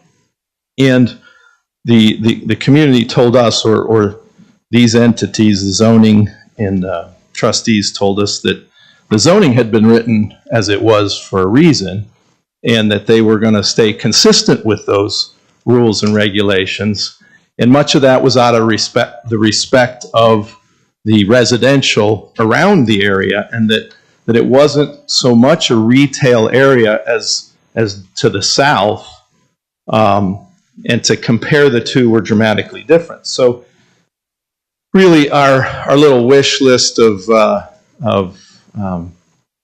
better lighting for the winter time, certainly better signing was a significant part of our wish list because of the speed limit going by, and certainly coming from the south, there's the wooded ravine. You don't see the building till you really get to the stoplight. And then also a wish list of a curb cut. All we were told that no, the zoning was what it is. I have nothing against the BJ's or the residential. I actually think it might be better for our business, but I do feel some responsibility to who have patronized us, our patients in the neighborhood there, and what it's going to do to them. And as well as I just kind of wanted to share the difference in the discussion from no, these are the rules to now Anything goes. yeah, who knows what the rules are, because they could be changed. So my experience was really kind of my takeaway, and was that we built too soon. Thank you.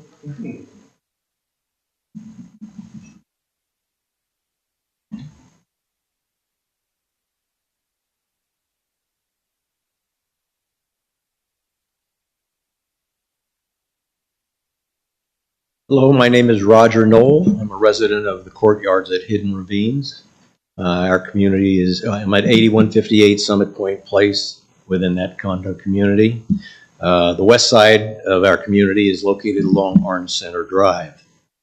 And my concern is that I want to make sure that the commission is aware of that we do expect traffic increase from this project. It's not that we object to the project, but our concern is with the safety of our senior citizens. We have, and I heard some comments along here about Walmart not allowing access on the south side. I heard reference to using the light at Hidden Ravines. I heard looking for viable alternatives to 23. Which this extension of Orange Center Drive would be a viable alternative. But there is a cost to our community. Hidden Ravines Drive is a township road. It's not a residential road with driveways running off it. It's not like our community that's being recommended here by the developer, where everything is self-contained and I can walk from one side to the other side and I hit the parking lot and I don't have to worry. Our community is divided by Hidden Ravines Drive. 2/3 of it's on one side, the north side, 1/3 of it's on the other side. We have people daily going from one side to the other side. And we have no warnings. It's just like jaywalking to get from one side to the other. And when EPCON got the community approved, they didn't make things ADA compatible, so we can't put in even white markers across the street so people driving down Hidden Ravines know that, hey, people cross here.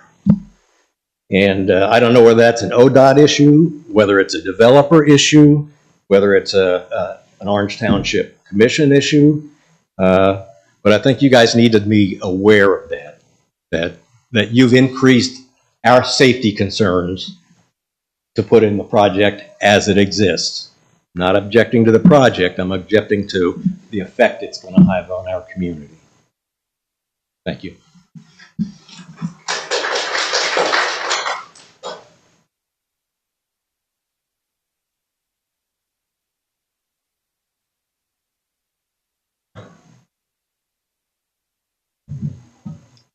Maureen Lovell, 234 Cemetery Way, Hidden Ravines.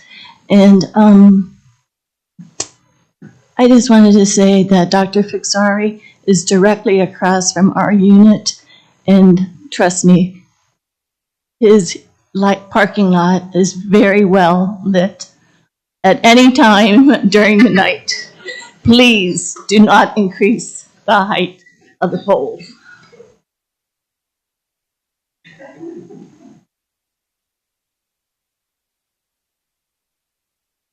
Any other public comment?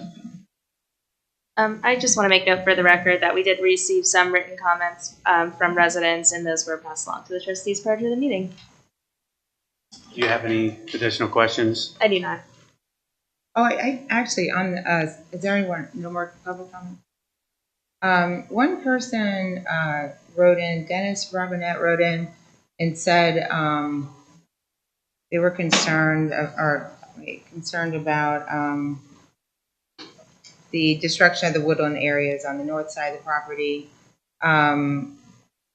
If this were, which I'm concerned about also, it seems to be a big concern, if this were developed just commercially, like the entire property commercial, would it be more likely that that buffer would be maintained, or nobody really knows? There's still a protected covenant.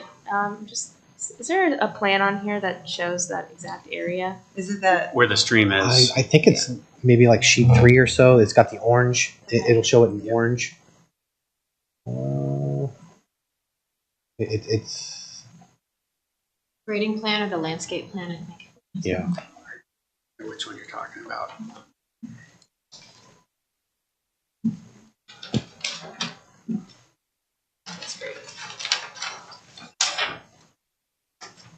That's a good point to bring up too.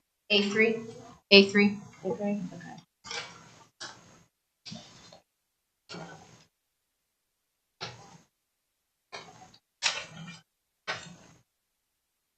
So, Lisa, to your question, this is this area here. So pretty much the same area would need to be preserved regardless?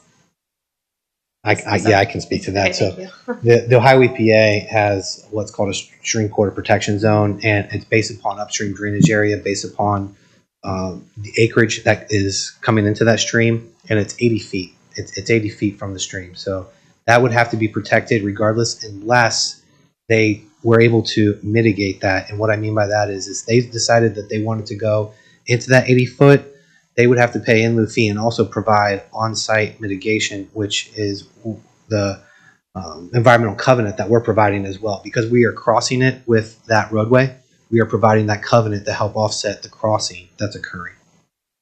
So anybody that would do anything within that limits would have to do the exact same thing. So explain what a covenant. I don't know what a A covenant covenant is a perpetual easement.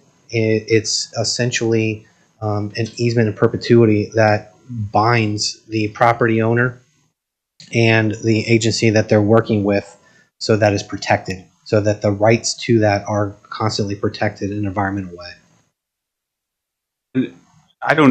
I'm looking at when I look at this, I'm not sure the whole area is required that's granted here, because there's other additional, with the way this is oriented, I guess I should say, because of the utility you're bringing in, it's adding, I see the sanitation and all the other easements in here, utility easements, et cetera, that were part of the draft that you've presented. That's sanitary existing, or are you adding that? There is an existing 15-inch sanitary that runs east and west just north of our property line. We are tying into that sanitary just to the west of our proposed culvert. And there's already an existing easement in place right there for sanitary. And so we are actually taking that, running it to the south, and then everything on our site is going to be tying into that. Okay. Yep. And just to let you know as well, the proposed utilities in that location are proposed to be trenchlessly installed. So that's another benefit, just to let you know, and the residents in the area to know, that we're not going to be impacting that stream, and to the greatest degree possible at all. That the utilities, the water line, and the sanitary are going to be either jack and board, or they're going to be horizontal directionally drilled. Ones that are over in that area. Correct. You're tapping into a line that's already there. We are tapping into a line that's there, but yeah. we have to cross the stream. And in order to do that, we're doing it trenchlessly. There's no open cut. And And something else I just thought of. So big boxes traditionally are actually, as far as the amount of money they bring to an area, actually, I believe negative is, and I don't have it here, but somebody at the county did a big study a few years ago, and like when Menards opened, the study showed that big boxes, the services that the people need that work there, and the services that are necessary for the surrounding area are not, it actually is like a net. There's not a benefit to you. End up paying out more services than the township does, and they actually bring in versus like an office building. You see that? That's the thing with the big boxes. I mean, I wish it was some offices where there's a lot less traffic. Would there be fewer trips per day for the residential area than there would be if there was commercial there? Trips per day. Yeah, like for traffic purposes. It's depending upon the peak. So when it comes to residential, your peak is early morning and late afternoon, and the commercial's in the between those two. And so what you're getting is no one huge peak and one huge spike. By offsetting it both with this mixed use that we're proposing, it's actually flatlining it all the way across. So it's actually in the favor for traffic. I just don't think that the big box part of it brings any value to the township. I mean, if it brings in, I don't know how many, $100,000 a year or so, big boxes are notorious for using more services than they actually give. Well, it's important to note that the tax revenue, that the 100,000, that's an income tax that we otherwise wouldn't get on any business as a township. That's not eliminating their property tax value that they're contributing. So that's in addition to the JED income is an additional revenue stream, not in place of or what have you. So like if you talk about a different tool called a TIF, that just diverts tax from Peter to Paul. This creates actual new revenue that townships otherwise can't obtain to offset residential tax burden. So that's why I personally view a JED as a favorable tool. It doesn't tax you for living here. It taxes the businesses that want to engage and be a part of the community for the exact reason you just brought up. Typically, there's shortfall in what they might attract to an area versus what they're contributing. But office buildings, when they were planning the corridor study, they were talking about how office buildings, I think, are the best use for it to bring general. I agree. And then we had a pandemic, and now there's vacant offices sitting across the country right now that have no use at all. So that the dream of an office building being utilized is the best thing right now that I think we have going for us is our industrial sector. If you look at where we can attract, and ideally, the reason I say that is the goal of the corridor and long communicated is to find businesses where our residents, being highly educated, can find a job, frankly, closer to home, and they're not driving elsewhere. And industrial provides that because we have high engineering, technology, etc. So what we have going on behind Menards right now with those types of businesses standing up is good. But if you look behind Menards, you can see where we've put warehouses and things of that nature. There's no tenants right now, and in several of those buildings for exact reason I specified. If you don't have the right dynamic after the pandemic, remote work is the new thing. So we're not going to. Medical is another use that we're working towards. It's a great asset to have because it's again high-paying jobs and something that our residents can use. Something like this with the 3 or 4 out front. Most of those businesses are going to cater to residents. It's not a regional draw or something that's going to pull people from far away. It's there to serve the community. If you look at the smaller outlots that we have in our commercial corridor now, dentists, for example, the coffee shops, etc., it's for passersby and for people that are already here. It's not to bring people from Worthington north out of their way to buy a coffee. There's a coffee shop right there for them. and I look at this as similar right now. If you want a competitor in the wholesale market, there isn't one. We look at the area. We're going to Polaris to engage in that. I think that by and large, Costco will retain a good share of their customer base. And I think that some people that live closer to this will probably get sick and tired of driving to Polaris from Orange Township and engage in commerce in their own backyard. Just a thought that, you know. Oh, yeah, it just would be nice if it was like the more of a mixed use. Now, will you be requesting any abatements from the county commissioners for this? Say that again? Are you requesting any tax abatements from the county commissioners? I don't believe so.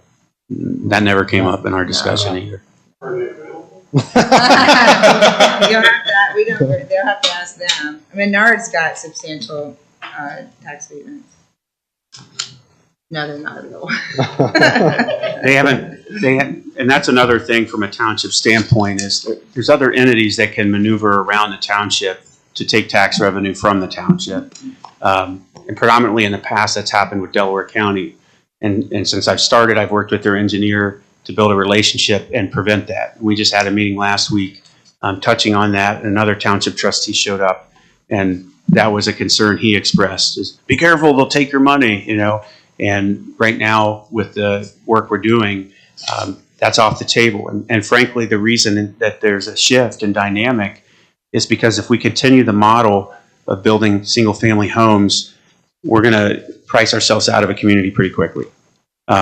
It's not sustainable at all. It hasn't been sustainable for a long time, and now we're in a position where if we continue that model, it's just not going to work. And the county, you know, we've got our legal counsel sitting here, and our team can attest to this. Our number one dialogue for the last 18 months has been around how we can afford to improve the roads that we have. We've got major project work all over the township that is way past before I became a board member. Before even, you know, well, I don't know.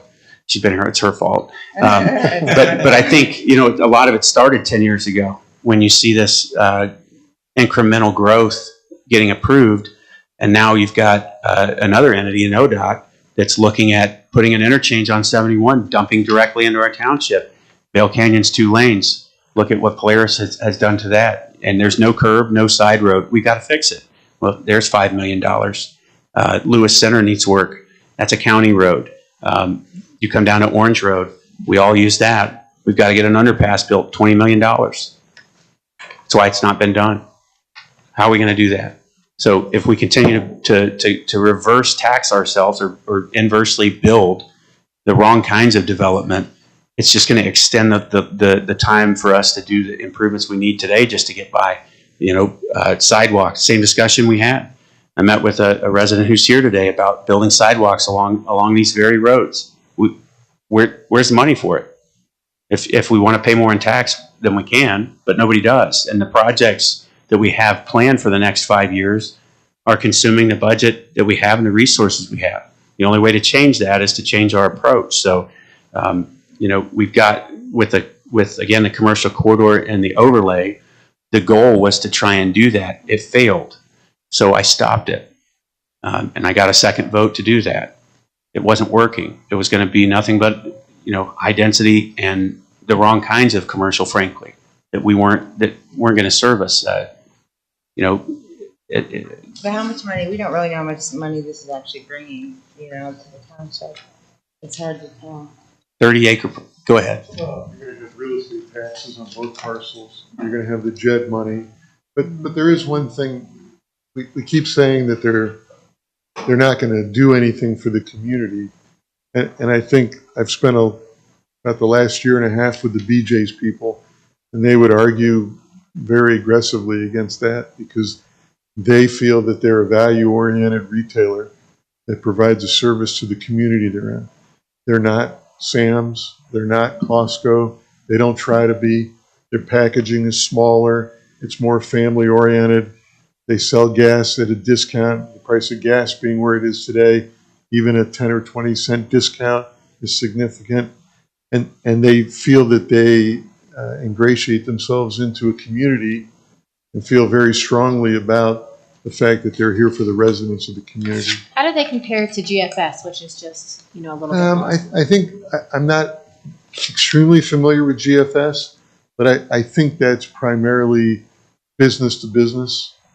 I Yeah, mean, very expensive. It's Yeah. very high quality, more of a Okay. restaurant. So Yeah, more and it's definitely you not. could go there, but do you need 1,000 cups? Right. Do you need, and if you look at the packaging at a BJ's compared to a Costco or a Sam's Club, it's even smaller. Okay.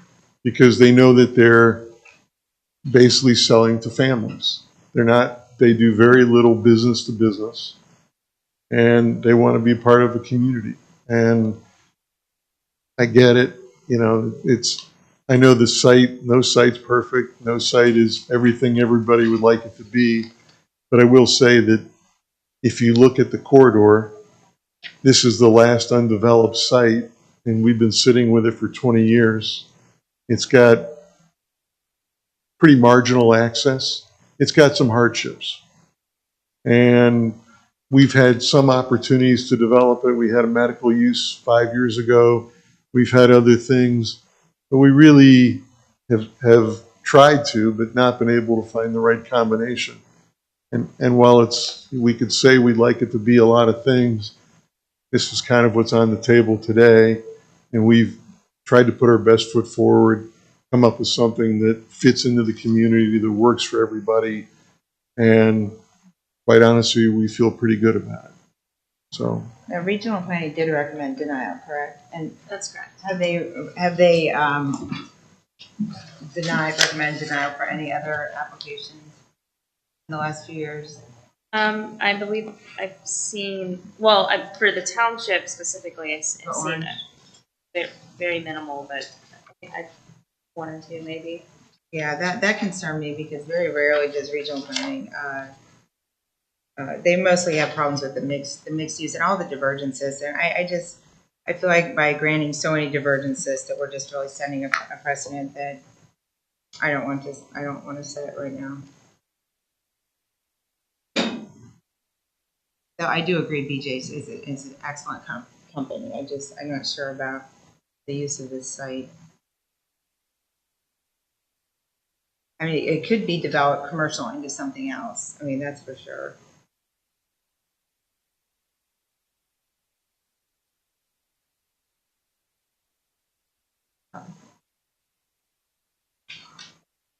We can do that. Reopen it. We can redo it. We can do it. Do you mind if I reopen it? Absolutely. I'm going to reopen comments from residents. Go ahead. Hello, my name is Dan, and I live at 267 Chardonnay Lane, just west off of Highfield Road. And I really appreciate the people from Hidden Ravine and being representative here, and we'd like to be a representative of the same concerns that they have. We see that since Orange Road has been really improved, that has really increased the traffic on Highfield. I'm not sure what the percentage are, but it's very noticeable. And I can really appreciate the traffic coming off of 23 and south and east of the dental office coming onto that road where the Hidden Ravine people are walking across there. I see on Highfield, and I've talked with the trustees about this before, a really unsafe conditions along the Highfield Road from Hidden Reserve past the chiller to the road of Walmart. I see a number of people walking there, and it's not if it'll happen, it's when it's going to happen. Somebody's going to have an accident there for one reason or another. People are going to work, they're wanting to shop, and I appreciate traditional shopping.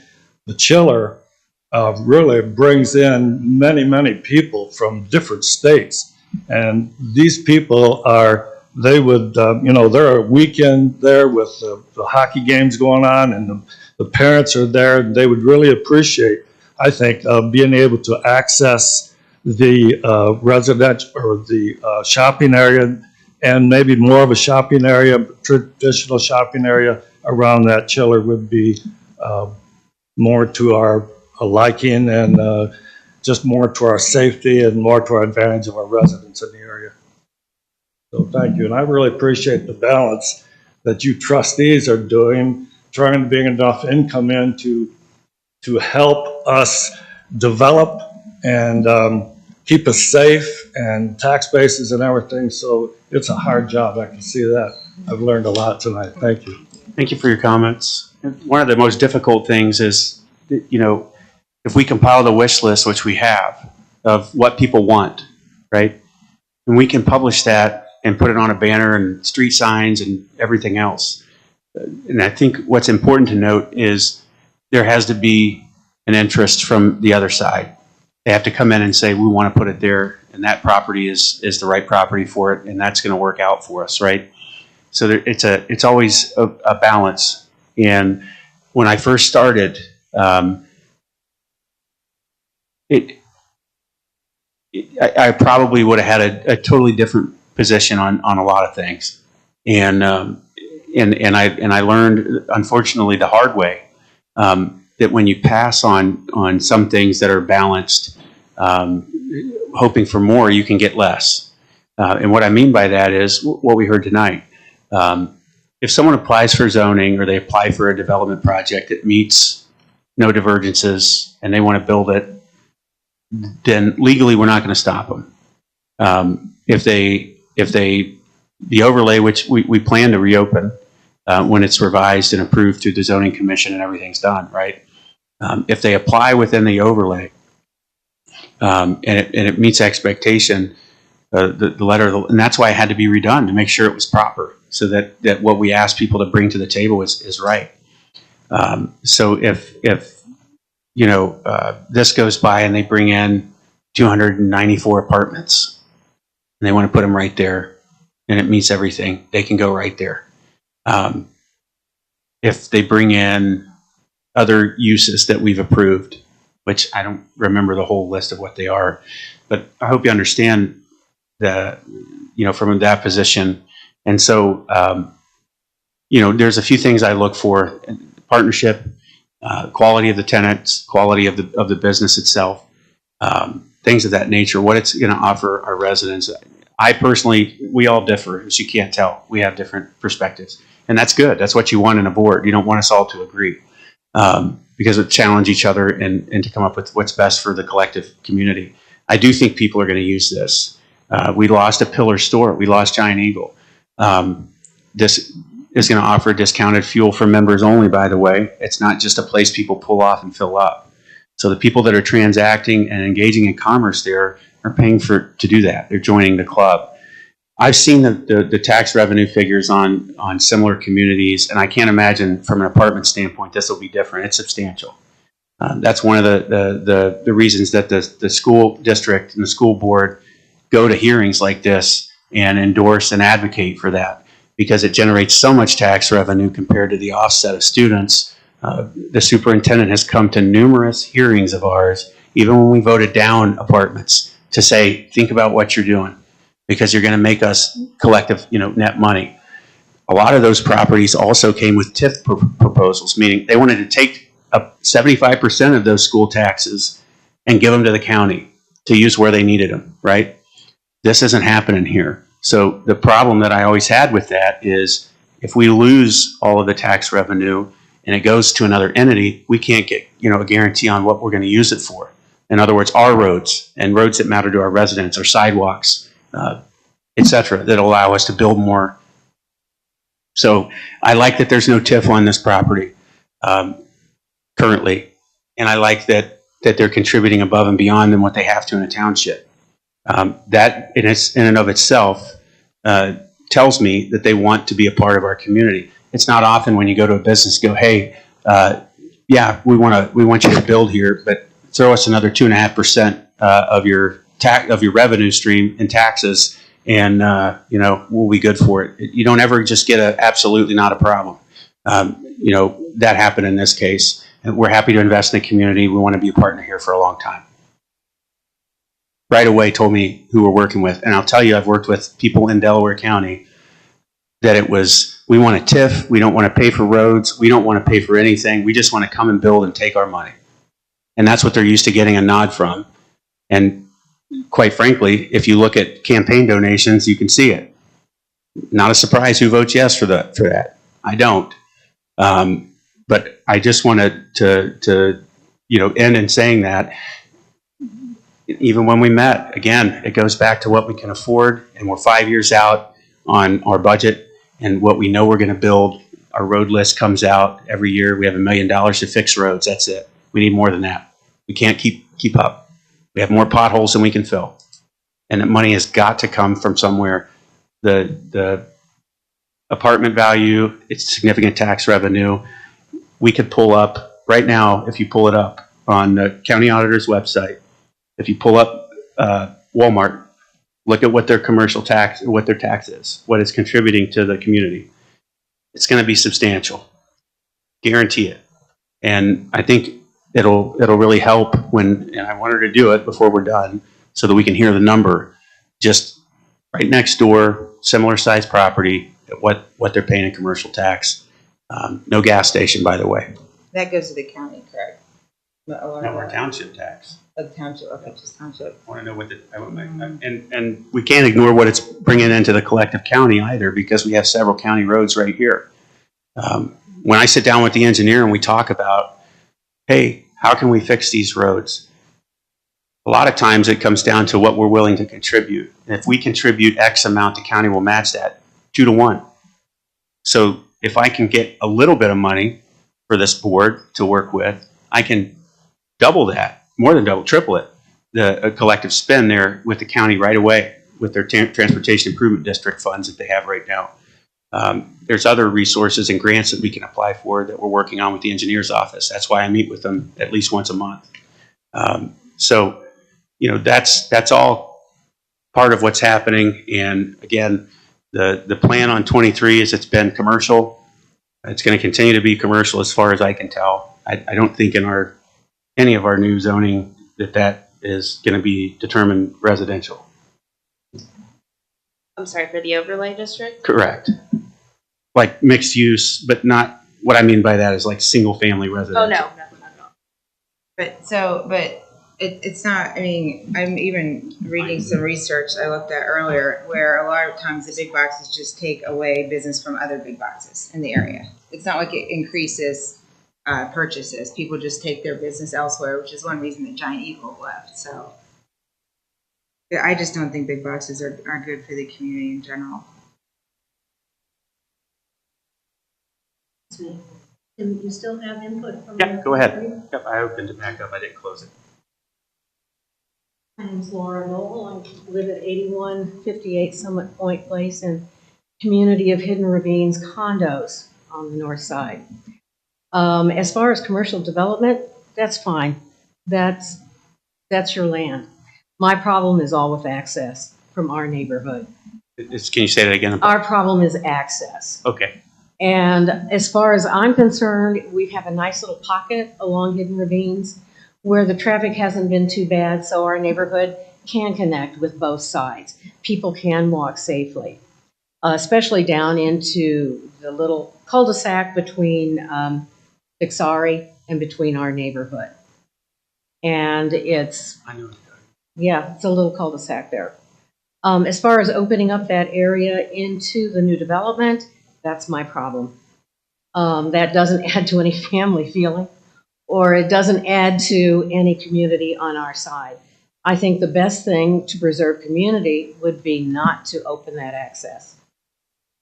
And I didn't realize there was a problem with the Walmart and that lot over there in access.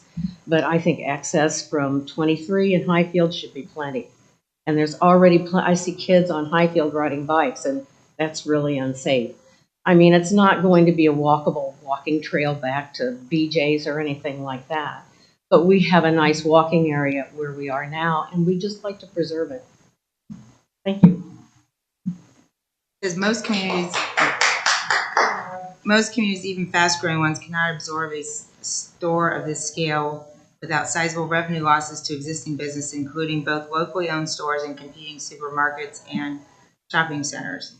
So it also can, many towns and neighborhoods now depend on a single box store for many types of goods, virtually eliminating competition, which we've seen with Walmart. It says a growing number of communities are deciding that a better way to ensure competition is to have numerous small and medium-sized, mid-sized stores rather than giant superstores. Now, of course, if they weren't requesting divergences, we would have to approve it, but they are requesting many divergences.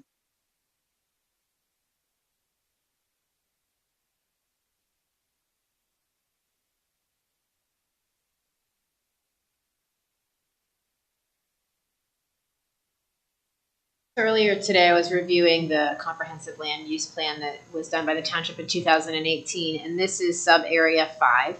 And in that area, what the township put out at that time is ideas of things that you could put in the properties that were not developed at that point. So sub area 5 can have a planned commercial and office, can have access management techniques to prevent left turns across traffic on 23, except at signalized intersections, which this does. It's supposed to maintain access road concept by extending Orange Center Drive to the south, turning toward a limited access with US 23. Additional accesses should be provided to adjacent properties. Outlots should be used to buffer large-scale development to the east. The site north of the existing Walmart may be appropriate for multifamily residential uses while maintaining commercial uses in the front. Maintain utilization of frontage outlots to mask parking and larger uses to rear, or limit parking in the front of the building to a single drive aisle between it and the US 23 right-of-way if outlots are not feasible. So when you look at this development, pretty much, for the most part, lines up with what the township asked someone to build. But since then, with the overlay, there have been talks about more walkable communities, more mixed use, more official mixed uses, not just multi. Not walkable community at all. The mixed use that was discussed was essentially what they're building with a business below it, what you see at Evans Farm. Whereas in this case, there's outlots that are that are on 23, which I would honestly prefer the way this is set up, where the residential's back off of the traffic and the commercials where it's easier to access.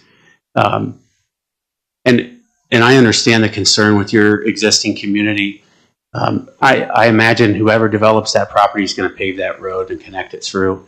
Just sheer commercial access, because if you're coming southbound, you're passing the property to turn left and go backwards, and they're going to apply for it. And again, if there's no divergence, it's going in. No one's going to have a road that's been started just sit the way that it is now. It's started for that reason. It's been planned to go into that property. And you're referencing Orange Center Drive? Correct. And so, it's why I keep saying that, we have to be mindful of what our wish list is and what comes to fruition, and pick and choose carefully. If there's divergences that the developers are willing to, we've had some in the past that have said that's fine, we won't ask for a divergence on that, we'll just do it, according to the plan. And if that's something that you had discussion on or you're prepared to do, we'd be happy to hear from you. But I am less willing to pass on something that we've put out in our zoning plan. They're not applying under the overlay. They've asked for some divergences that I think are reasonable. And I'm just not willing to take a risk in having someone come in as a minimalist, meet the letter of the zoning, and have no wiggle room or leverage at all as a board to ask them to participate in our community and tell us that they're going to punt on 2.5% tax. Walmart's contributing. They do have a tax reduction, so they have some sort of economic development tool in place. If they wouldn't, it would be close to $500,000 a year in property tax. How much do they actually pay? They're paying $340,000 a year in property tax at the Walmart alone, not including any residential, no fuel. Once again, that's going to raise the price of that property, and it's going to be assessed at our current values, not grandfathered in to what it was assessed at 15 years ago and incrementally pushed up by the auditor. So keep that in mind as well. When you look at our school district, it's getting $250,000 a year from Walmart. No kids going to school from it. And when you look at, 250,000. yep, and you look at the customer base there, it's non-membership. And so they're not marketing at all to have people come and join their club. And people don't have a vested interest in the club. They're just going there to buy something. You have a membership. When you go to Costco, there's a reason that it's better kept up, because the people that engage in commerce there are paying to do that. So there is some benefit of that. As I said, I think that losing the Giant Eagle actually is beneficial here. To your point, you've got an offset customer base on that side already that has to now go across 23 or go far north to get to Kroger. And in this case, I think that this is an application that we're lucky to have. And I know it's not ideal for those that live right next to it. I think that leaving the trees in place in the green zone, expanding upon that in the easements and adding a buffer, the willingness to work with the township. I would ask for consideration for the sidewalk extension on the south end of the property, and something that you would be willing to consider working with the township on, finding middle ground on, something like that, so that we can extend a walking path into the commercial area for the residents along that road, as we aim to connect and put walking paths on that road ourselves. It'll just be beneficial to us and show good faith. Something that we can come back and discuss or get a commitment to at least consider at this point. But with a 2.5% in addition to what I expect will be, and based on the property tax generation from similar apartment complexes, I would say double what I just quoted, and I think that's more than fair. That's a very conservative guess that we'll see $500,000 going into our school district, $100,000 coming into the township, and then our JED dollars as well. It's right here I have just in Orange Township, there's over $40,000. Then you've got preservation parks getting a chunk, our health districts, 911, mental health centers, everybody taking a piece of the pie there. So that's why I say overall, in our regular zoning plan, outside of divergences for lighting and some signage, this means exactly what we put out to the community that we wanted to be built here, almost to the letter. I just added up the divergences and counted. So there's 9 total. There's 4 that are for signage. There's 1 that's for lights. That's a big one. There's 1 that's a setback. There's 2 that's for parking spaces. And then there's 1 to add the multifamily housing. So Yep. there's And 2. the multifamily is one that you could argue, and the less parking spaces, because they're including garages, I'm fine with. That's a common sense one. Yeah, there's the The sign. lighting for me is too, looking at their lighting design. There are no divergence requests for the BJs or the 3 outlots, the commercial. I'm sorry, what? There are no divergence requests for the uses of the commercial uses or the buildings itself. But we've just never approved, maybe during Evans Farm, but a residential in a commercial area. That's correct. Yes, so they are. As far as the residential use, that is a divergence request, but there's none for the commercial uses. Whenever you did the corridor plan, the purpose was to bring more tax dollars into, so that Olentangy School's annual budget is about $250 million. So I don't know how we're going to actually end up reducing that very much by, a few $100,000. I think if you look at what they're contributing now, we can pull the property tax on it. I imagine it's very minimal, if any. I don't expect students to be a more than a dozen students that would live in this area. So just by virtue of math, when we get up to the dollar figure that we're expecting from an apartment community, in addition to the BJs, the gas, and the 3 outlots, I think it's going to be a significant contribution with little draw. So if you look at it and you say $500,000, that could be the difference between a levy and not a levy. And when they go after the levy, the $500,000 it pushes them is they're going to go for the next bit that they need as well. Isn't the Walmart twice the size of the BJ's? BJ's is only 90,000 square feet. I don't know. And again, I think you've got to look at so why don't we pull the tax value for a gas station and see what they pay in tax? We combine that with Walmart, and then we'll see where we're at. What was the point of putting the corridor plan into place if we're just gonna? This It was this would be approved on. Part of the overlay plan, my understanding is that it's also to streamline the zoning process for Correct. the applicants. And provide a cloud. I don't find that advantageous because it means they could just come in and develop extremely quickly. And provide a That's why it had to be It's done. to expand on the use type as well. So it's a cloud so that they have the underlying zoning and they have access to additional zoning options. Go ahead, Pete. One of the primary purposes of an overlay is to create a streamlined process and provide certainty to developers. That's one of the primary reasons that you do an overlay, to encourage economic development. So Track development that we want. correct. And Developers time and money and to provide the certainty. So that's, at least in my opinion, that's one of the things that I've seen across Central Ohio in terms of why communities want that. It's obviously you can expand the uses and subtract the uses, but you can do that with your standard zoning districts. So the most advantageous reason to do it, in my opinion, is to create an expedited, streamlined process. Make it faster. So again, when we did that in the past, we created a streamlined process and we got applications that we weren't necessarily pleased with, and nothing we could do to stop it, right? So we had to go back to the drawing board, willing to stop in order to do that. With this applicant, had they come in with the overlay open, my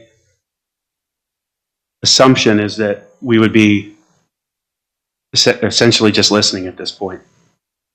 Well, with this, but this would not, this would meet the requirements of the, would it? I don't know. We like I think Yeah, Michelle no. said earlier, I don't think anybody has really truly analyzed it, but from a use perspective, the uses would be permitted. Correct. All of these. All of the uses would be permitted. In other words, there's a high probability that this would just be an exercise in discussion. And then when I look at the multifamily, I'd rather have multifamily in our township along 23 than elsewhere. We're not going to develop commercial east of the tracks. The properties that were developed were annexed, with the exception of Evans Farm. So Isn't there a maximum, and Michelle, what's the density? Isn't this 5 units per acre? Isn't there divergence for density? Well, no. Well, yes and no. So anything in relation to the multifamily housing would be a divergence because Right. we don't have a density requirement in the commercial district because there is no housing around. Okay, right, because normally, isn't it 2 units per acre? For multifamily, it's 4. For 4, and they're asking for 5. Correct. Right, 5 point something. So that's, is that 5.14. divergence in that was? I guess Well, it's not no, real, no, it's all a it's- divergence. It's not Doesn't because, specify. as Michelle pointed out, we don't allow, but we, Do we have any other developments that are multifamily that have been approved recently that have 5? Yes. Epcon, We have quite a few. which ones, like the Epcon? There's an Epcon one, the Orange Grand Community, Orange Summit Community. Don't know. I can't remember what Cheswick Village Yeah, no, was. the Epcom developments bring in, like I said, maybe $1 million a year to the net to the school districts because they don't bring any kids in and they're very expensive homes. yep, and I don't expect this will bring many kids in. The numbers prove that.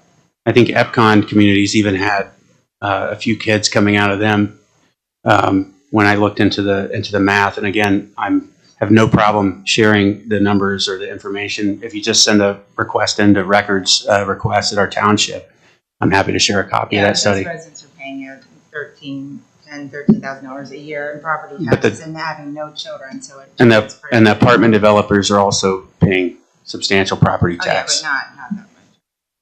They're paying more.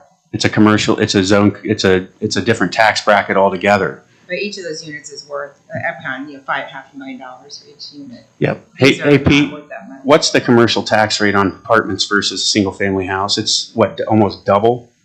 I mean, I don't know the actual tax rate, but that's one of the reasons why school districts like It's significantly higher. multifamily and apartments because it's Millions of dollars. commercial. And that's why I was saying when you look at the offset here compared to Epcon, it won't be even comparable. That they can't get they're not going to get the tax yield out of a residential area that you'll get out of a commercial area. It's just not, it's not comparable. Well, it's only 160, so, right? Do you have information on that? I don't know if we have information on the development, for example, by Home Depot. I think, what was their tax bring in? It was 400,000, do you remember? And that was for condominiums that were like, we didn't ask for those type of projections. they shared them at the zoning hearing though. He had them. 400. It was, I can get you that, just watch the tape. Well, I mean, obviously all great debate and everything like that. There's been a couple issues that have been raised in terms of potential path, maybe some potential evergreen. So I don't know what the board's desire is now. You have the option to obviously conduct a vote. You have an option to continue. I don't know what the will of the board is. I did see one reference. I think I saw a reference to the 29-foot sign still in the text, possibly. Is that on the canopy for the gas station? No. Is that divergence? Oh, wait. No, I think I had to do the monument sign. Monument side's 10 feet. Originally, they wanted 24, and they brought it back down to 10. It says, here under signs, it says, commercial use. It says that this PCD will feature signs that will be at most 29 feet above finished grade. See Exhibit E, signage details. Is there an E in here? That's page 10 of your text. I saw the sign. It's in here. But it says in the text still that there's a 29-foot. Isn't that Michelle, was the original request for 29 feet? It was, We can have the applicant, yeah. Maybe Yeah. just strike that. Right here. It's on the canopy or on the building. Is that height? The pylon or monument signs are 8 feet for the out parcels or 10 foot for the BJs. It's right here. It's a sign right here. Oh, yeah, but I'm just referring. what page in the text? This is page 10. Can you make sure that the canopy sign's 29 feet? On the canopy for the fuel center? It's 29. I believe so. On the top of the building, Above the cars. above the building, like where the big sign on top of It's 29 feet, is it? It's on the building. the building's On the 29 feet high. The 29 foot, monument the sign, 29 it's foot high sign is on the building. Michelle, can you look at the Right here. language? Yeah, I know, but I'm reading the text right now. It's on page 10. I want to make sure that it says here, a divergence is requested for feature signs that will be at most 29 feet above finished grade. I want to make sure it's referring to the correct signage. And it says here, see section E. I don't have section E. Yeah, I don't have, Section E. and there's no section E in here, so I think it's a remnant. Michelle, do you know?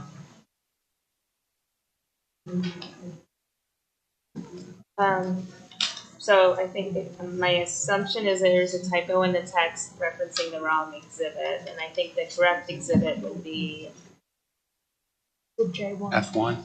It would be J1. Yeah, it's J1? J1's the divergence list. well on page 10 of the development text. It's referencing section E exhibits. I don't have any J's. Where's J? J1's at the end of the development text, after page 49. Oh. It's the list of the divergences they've requested. Yeah. Or it's some of the divergences, right?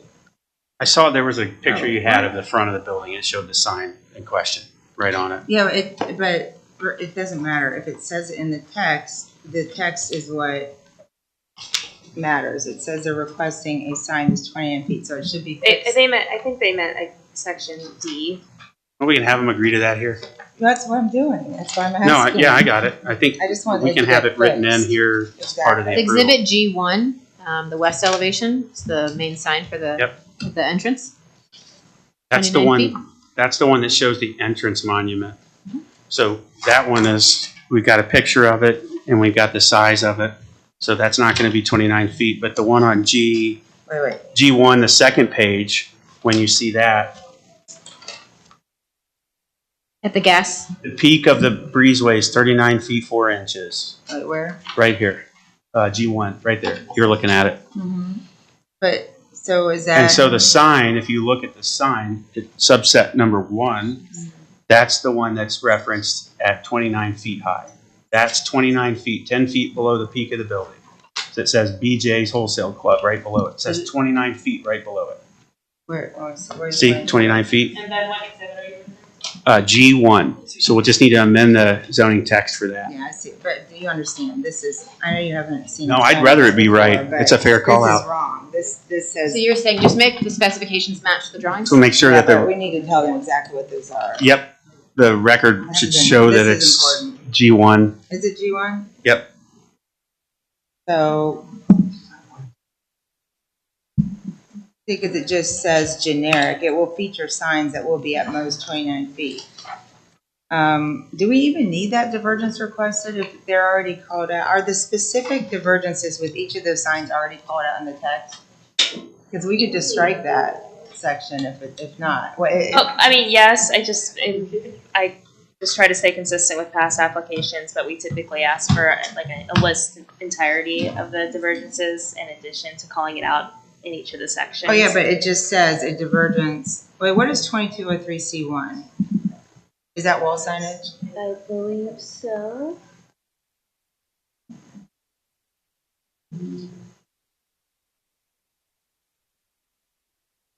You get my point that if that's referring to wall signage, then that's fine, but if it's Yeah, not let's referring. get monument. Yeah, we don't want a 29 foot monument. Gotcha. I agree. That's 2203C1. Is that wall signage? That is wall signage. Good, perfect. So we just have to change to see section, do you see where that is? G1. Yeah, so Yeah, refer to sorry, G1. sorry for that Just confusion. change it to G1, that's perfect. And so how do we get confirmation from you that, we talked about, like he's saying, a possible path or evergreens or this change? How do we make sure that that's going to happen? Do you come back? This is my first time. Do you come back to us? Like, what's They can agree to that now on the record. And then we would make an approval with, conditional approvals? well, I'm sorry, the language. Sorry. Approval with modification. Thank you. Correct. And are we adding, are they adding pine trees? you want? Did you agree to additional buffer between the Sign. residents? On the north side, yeah, we agreed to additional trees, and we also agreed to explore the opportunity of being able to do a pedestrian connectivity to the east. Did we specify the types of trees, or did you say specifically how large the buffer would be? We would provide it along the northern pavement edge. We did not specify the buffer. It was whatever the room that we have to be able to put those trees in. There's a few islands there, but additionally, in addition to those islands, we want to put some additional trees there too. And what I was hoping is that it would look similar to this east elevation with evergreens versus with the.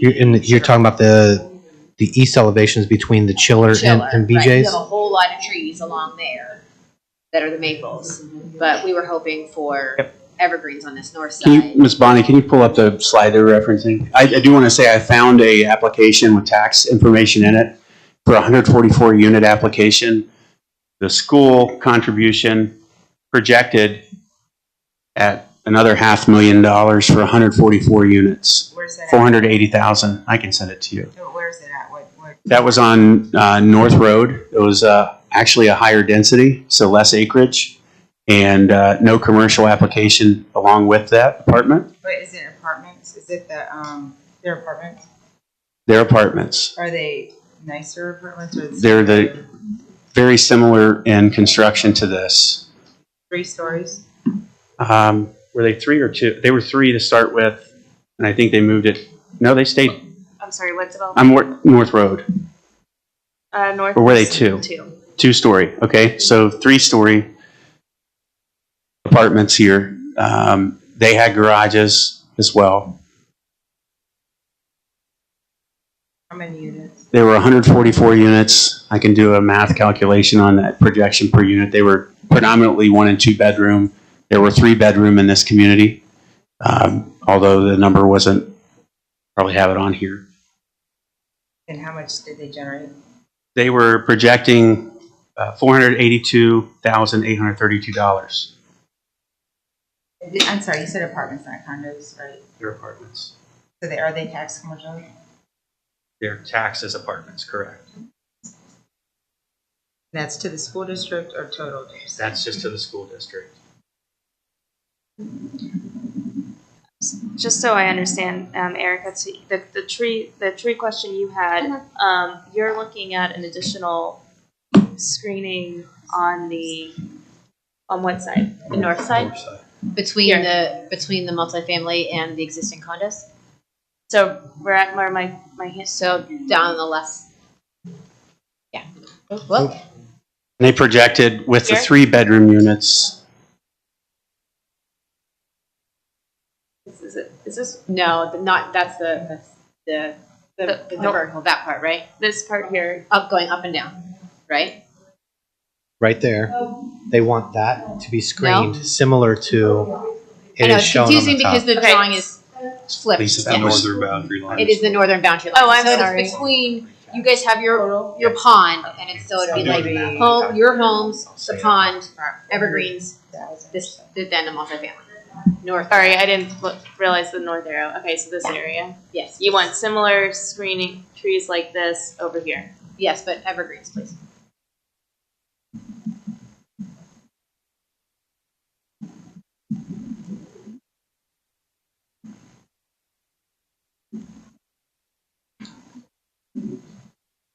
So I was talking about a 144 unit complex that had 3-bedroom units as opposed to just 1 and 2. No commercial, no gas station. So just the Walmart that we had, roughly 380,000. So in this case, if with the gas station, if we conservatively said $400,000 for that, on top of that, 166 units, if we conservatively said $500,000 from that, because in this case, we have 144 units at 400,000. They were projecting 22 students from the 144 unit apartment complex. The net positive to the school district was 180,000 a year. Go ahead. Yeah, that's what I'm wondering. I think The rent on those apartments was 1,600 to 2,000, I think. They were much larger. They're not going to get hardly any children. That was the point I made earlier, is that I don't expect there to be as much of an offset for students. The question will be then, with the garages and the location, what the commercial value of the property is. It could be half, it could be all, it could be double. When you look at North Road, it's a predominantly residential area. They're not going to have the tax value that this 30 acres is being in a commercial corridor. They're along the train tracks. This is not. This is along 23. It's a highly desirable property.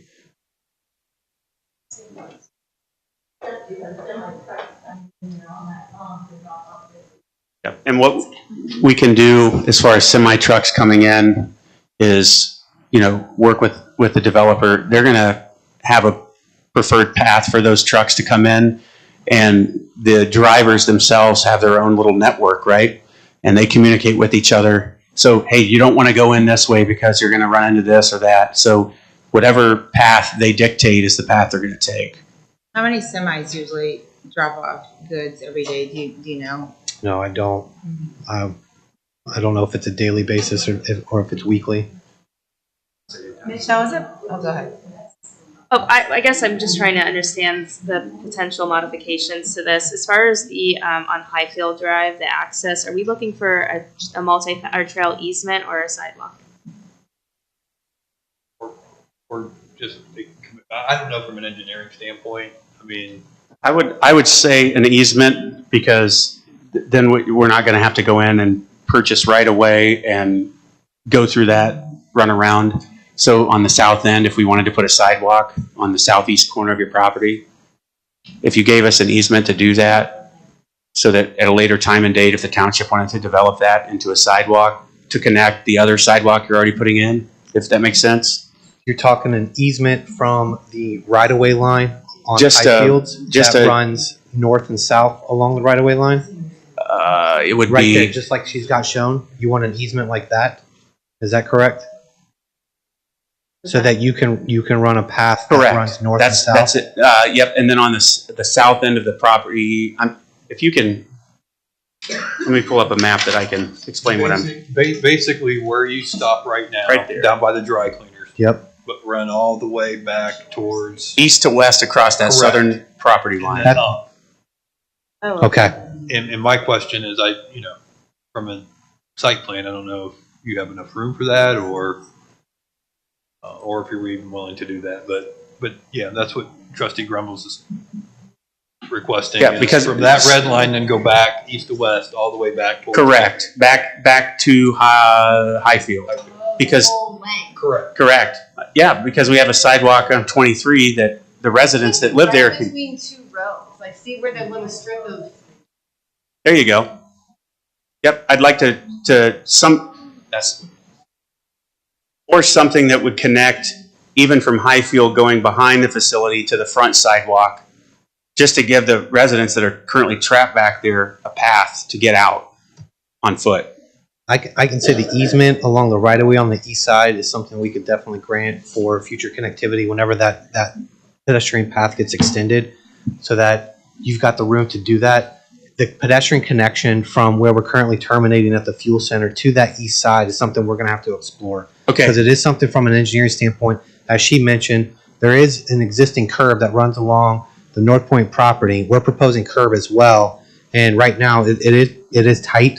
And so what you're going to have essentially is a curb, a sidewalk, and a curb, and that's not desirable. I got it. I understand now. But we'll explore it is what I'm saying. I'd like to look at options to get the folks on the east side there, over to the commercial sector. Although could they go, if you go to the north of the property, since we're extending the path along. Yep, Orange that's Center, what I was go saying. along East Go- Hidden Ravine correct. And then get that way. Correct. So Yeah, I don't know the one on the south side Yep. of the property is necessary. But that one to the east that they're willing to give That us, little tiny one. yeah. exactly, that'll help us. Yeah. So if we can add that to amendment or with our changes and then yes. Well, once the board decides. Well, I'd ask us to go into recess so myself and council can sort out the resolution. That's fine. I know where I'm at on this. I think Trustee Knapp, I trust that you do at this point. And, okay. All right. Thank you for I'm your going time. to make a motion for a 5-minute recess. Second. Oh, I'm sorry. I'm voting. Roll call. Trustee Grumbles. Yes. Trustee Knapp. Trustee Faust. Yes. Okay, we're going to recess for 5 minutes, allow legal to confer, and we'll be right back in 5 minutes to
modifications, Michelle? Sure.